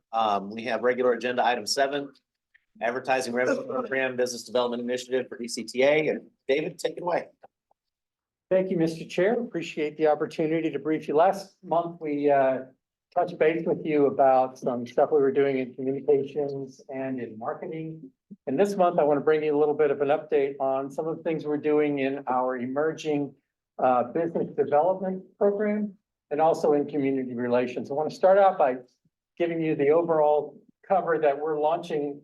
We're in the process of launching our advertising revenue program, which falls under business development. And that is going to include advertising management along with some ridership development programs and business development initiatives that we're going to be doing. As part of advertising revenue, I wanted to give you a little bit of a warning that with your consent, we're going to bring to you the existing DCTA transit advertising policy, which was adopted in 2010. Don't know if many of you knew that, but we actually have one. And we wanted to, it does adhere to best practices on policies of its kind, but we wanted to bring you some minor red line updates to include language that it wasn't considering at the time, things like vaping, cigarettes, and digital signage terminology and stuff like that. So look for that possibly in March. To bring us through the rest of the advertising revenue program, the process, let me introduce to you our business development manager or specialist, Brianna Ferguson. Good morning or good afternoon, board members. My name is Brianna Ferguson, Marketing and Business Development Specialist here. In addition to making some of those board policy updates, we've also begun outlining a scope of work. Now, that scope of work is going to consist of the expectations and responsibilities that we'll have for the advertisement agency that does bid on our RFP. We anticipate to have that RFP out and issued sometime in the spring with hopes that we'll select a winner by the summertime. And our ambition is to be able to talk with them and get them to kind of assess our inventory and make sure that we're able to go to launch our advertisement and revenue program in sometime FY25. In addition to working through our advertisement revenue program, we've also built out a board business development outreach plan, and we've come up with some strategies that we have to identify some of the targets in our member cities, and also revising some of that marketing collateral that we'll have. And one of the strategies that we've really been focusing on these last few months is making sure that we are partnering with these diverse organizations that serve within the member cities that we serve. Here photo, you'll see myself, you'll see Trevon and Miss Mary with Miss Opal Lee. Now, Miss Opal Lee is the grandmother of the Juneteenth celebration, the whole Juneteenth movement. But we wanted to emphasize that this photo was taken at the Denton Black Film Festival. And that film festival is a festival that is really big in Denton. We're a proud sponsor of that festival. And we got an opportunity to talk to a lot of different members of the city, some businesses, and just gave them an opportunity to share more of what DCTA has to offer. We think it's important to not just be a sponsor of these events and have our logo attached to something, but we really want to have our presence known in the communities that we say that we love and that we serve, because that's the way that we're able to build trust and continue to expand as DCTA continues to grow. Addition to building out our business development plan, we've also been able to identify some of the main or larger businesses and corporations within our cities.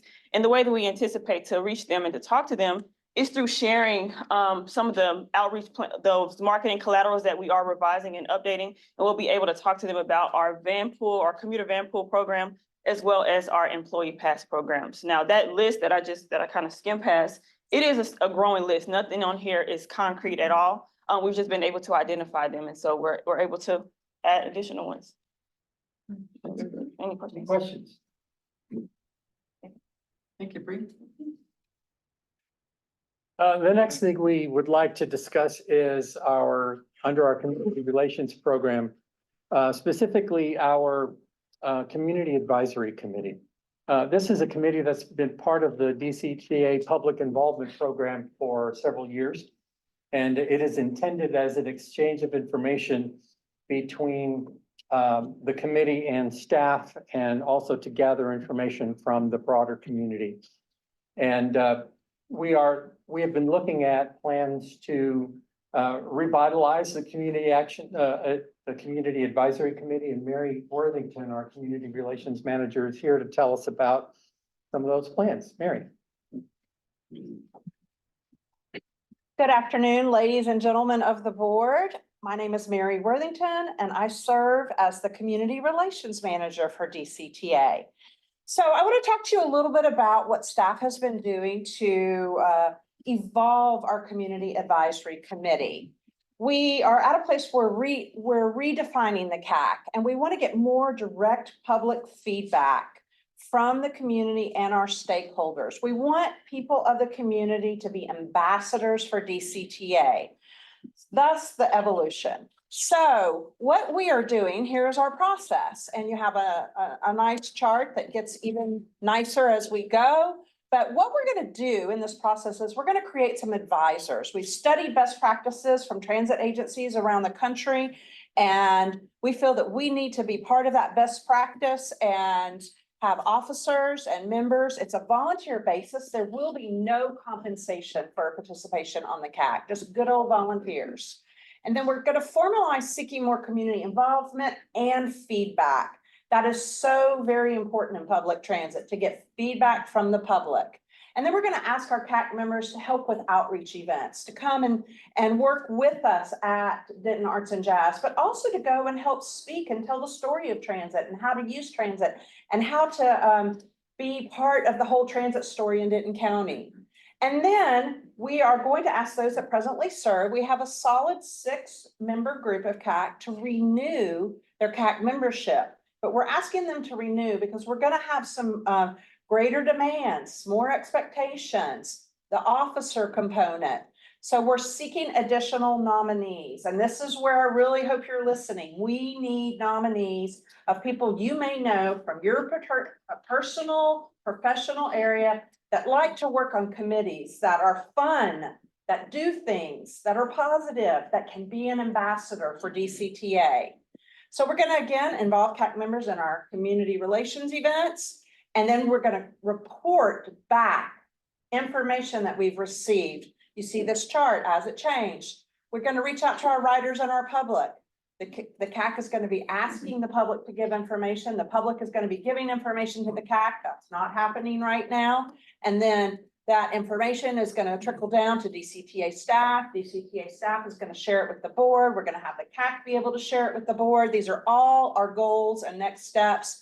And the input will inform policies and procedures. So we are on track. We are ready to go. The next steps are outlined. We're going to restart meetings in May. We'll establish public event schedules and participation for community members. We need nominees. We are hoping you will nominate people, and then we will establish the reporting goals and the structure for the committee members. Thank you.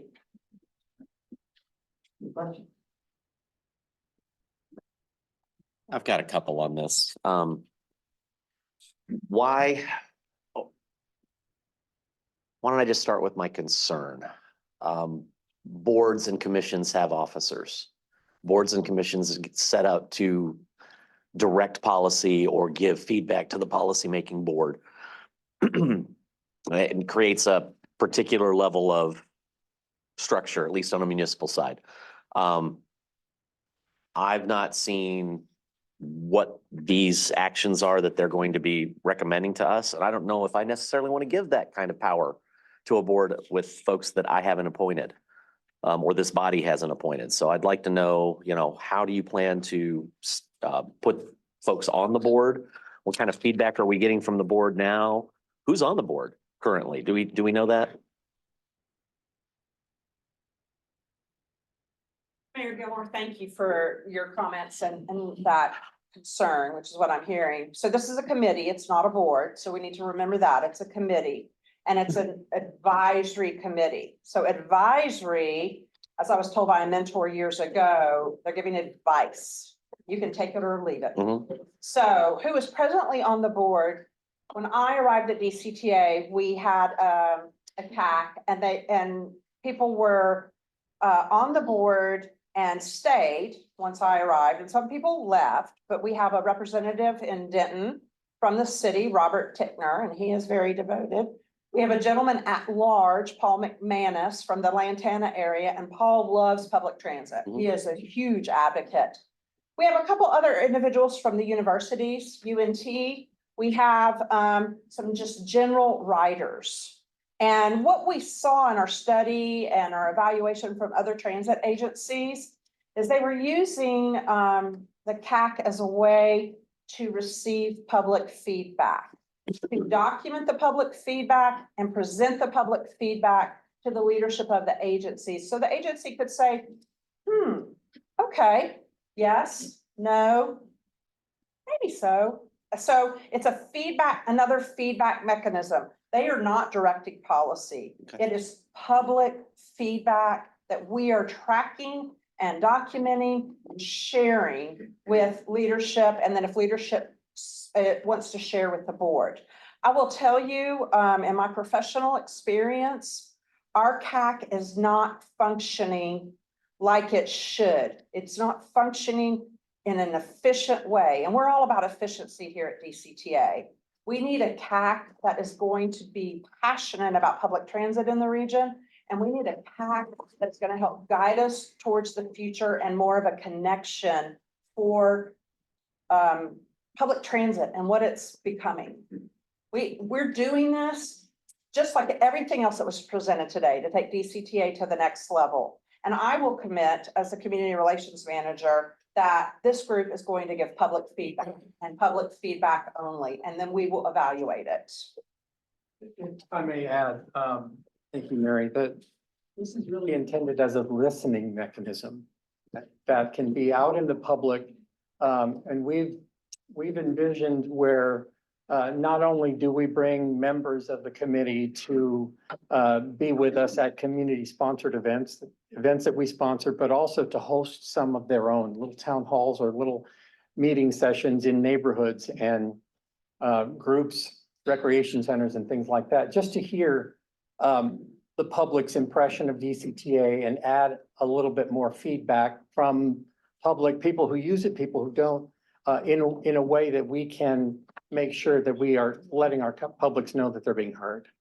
So it's really a listening mechanism as more than anything. And I absolutely agree. We need a listening mechanism. We need something out there that finds out what the pain points are, and can differentiate between maybe an agenda versus what the general public is finding. Right. By the same token, if you give somebody a title and they are now the chairman of the CAC, you've created a political lever, if you will. So if that voice is an agenda-driven voice, that can create a challenge, because quite frankly, the folks in this room are the ones that are supposed to be listening. And That's so a great point. that's where I'm having some hesitancy on this, because I don't know enough about the documentation and the policy and everything behind it. So those are my concerns. Great feedback. That's great Maybe feedback. we don't do officers at the beginning, they mobilize it and get it functioning and see if there's a. And my ideal for something like this would be that it creates raving fans. And that's our idea too. I mean, Mary used the word ambassadors. We don't use that word, lightly. We really want people to listen, but also to be able to advocate on our behalf. And so the biggest part of that is listening and making sure that we understand what the public is seeing and hearing and feeling out there. And if there's a way that we can respond or create something in a way that lets them know we heard them, then that's our goal. To make sure they're heard. I would say one thing, I do know that you do have to have some level of the right word. I think I'm trying to search for the right word. It's you gotta be careful when you appoint a committee, even if you say it's advisory. If you create a committee and they give you advice, I mean, you almost set up the expectation that you're gonna have to accept that advice. So there is you do have to be careful with that. And maybe the idea of not having officers for a while, that might be, maybe they have some bylaws that this board has to approve first to create them. I think, but that's my thoughts. I don't have a problem with it at all. I think that certainly there needs to be organization around it. And for me, the best way to bring that organization is to bring somebody onto it as a representative that has experience with the agency. Thinking of Diane Costa, would be a great example. And create a charter of, working with your staff to create a charter about what is exactly this group is meant to do. And then what are the expectations from us for them in terms of what kind of advice we're looking for, what kind of advice we're not looking for. But I think if you have one or two past board members that are no longer on the board, I think you bring a level of credibility and experience to that committee that will get it off the ground and get it moving in the right direction. Well, thank you, Mary, for bringing this forward. I think it's a worthy enterprise. And so I don't know about the officers. I think we could maybe formulate it, kind of see what the necessity is there, if there's a concern with that. A couple of things that I would like to have a targeted approach to would be, one, we actively reach out to some of our most frequent riders on all of our different modes and reach out to them and say, we have noticed you ride the train more than anybody, or you do the bus more than anybody, and we would love to have you serve on this committee. And so I think that would be on all our different modes, and we'd be very targeted about trying to reach those people because we could get some of that user input. And I would like for us to work with major employers along the corridor, and look to get those what can we do to get some of these employers along the corridors to have a seat at the table so they can have a buy-in organizationally, and then hopefully grow the ridership from there. And then lastly, I think we ought to reach out to have a seat targeted for youth. One of our high school students, some student councils, a youth leader. I was recently in Europe and the whole train was full of kids. They said, oh, we all ride for free. I said, you may ride for free. Are you supposed to ride for free? They said, yes, it's sanctioned, kids ride for free. I said, okay, good. And I looked at that train full of kids and I thought, that is a great, as a youth, they're buying into transit, and they're going to be using it as an adult. And so I would like for us to have a youth component on that, reach out to a bright young leader in the community and get their input about where do we need to be advertising? Why do they not ride it? Why do they ride it? I mean, if we're going to use this as a focus group to grow ambassadors, we need to start with our young riders too. So that would be my 2 cents worth. But I like the concept. Thank you. And let me be clear, I like the core concept. I've got a layer there that I'm worried about, so. But I think we're all adults in the room, we can figure that out. Sir. Yes, appreciate this feedback. This is exactly the reason we brought it forward, to get some ideas. We have decisions and options to provide in terms of governance, how this thing is structured. But the biggest piece of this is we want this board to have more visibility into what the community is saying through this community advisory committee, which does not happen today. So thank you all for your feedback. Thanks, Mary, David, Bree, for your presentations. We appreciate it. Thank you.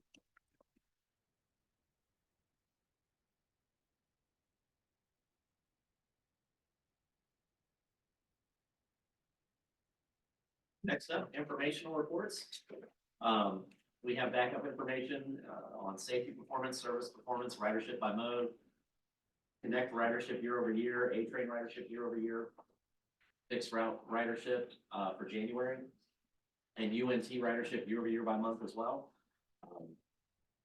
If you have any questions, I'm sure there will be an appropriate staff person to review that with you, but it is in our packets. And of course, if you're in the public, the packets are all public record as well, so you can get that.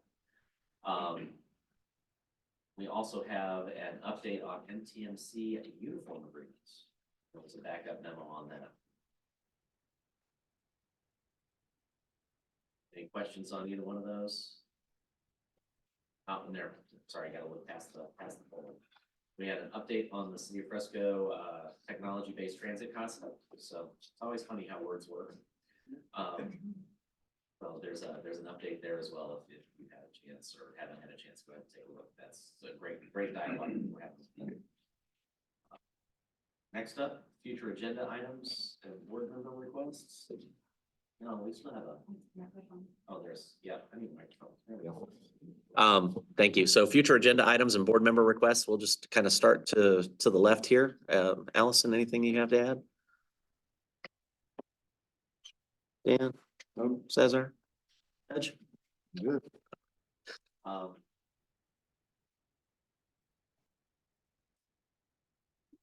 There we go.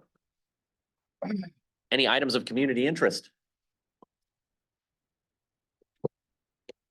Elections are going. It's the primaries. Don't forget, once you do the primaries, early voting is now, and election day is March the 4th. No, March the 5th. March the 5th. And then municipal elections start in April. And election day for municipals are May the 4th. Yeah, well, so yeah, some cities count it, some don't. So we got that going on. All right, so what we do next, we have convened for executive session. So pursuant to section 551.071(2) of the Texas Government Code, the Board of Directors will convene in this closed executive session to consult with General Counsel regarding the collective bargaining agreement between North Texas Mobility Corporation and Amalgamated Transit Union. We're in closed session.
All right, we are calling this meeting back to order.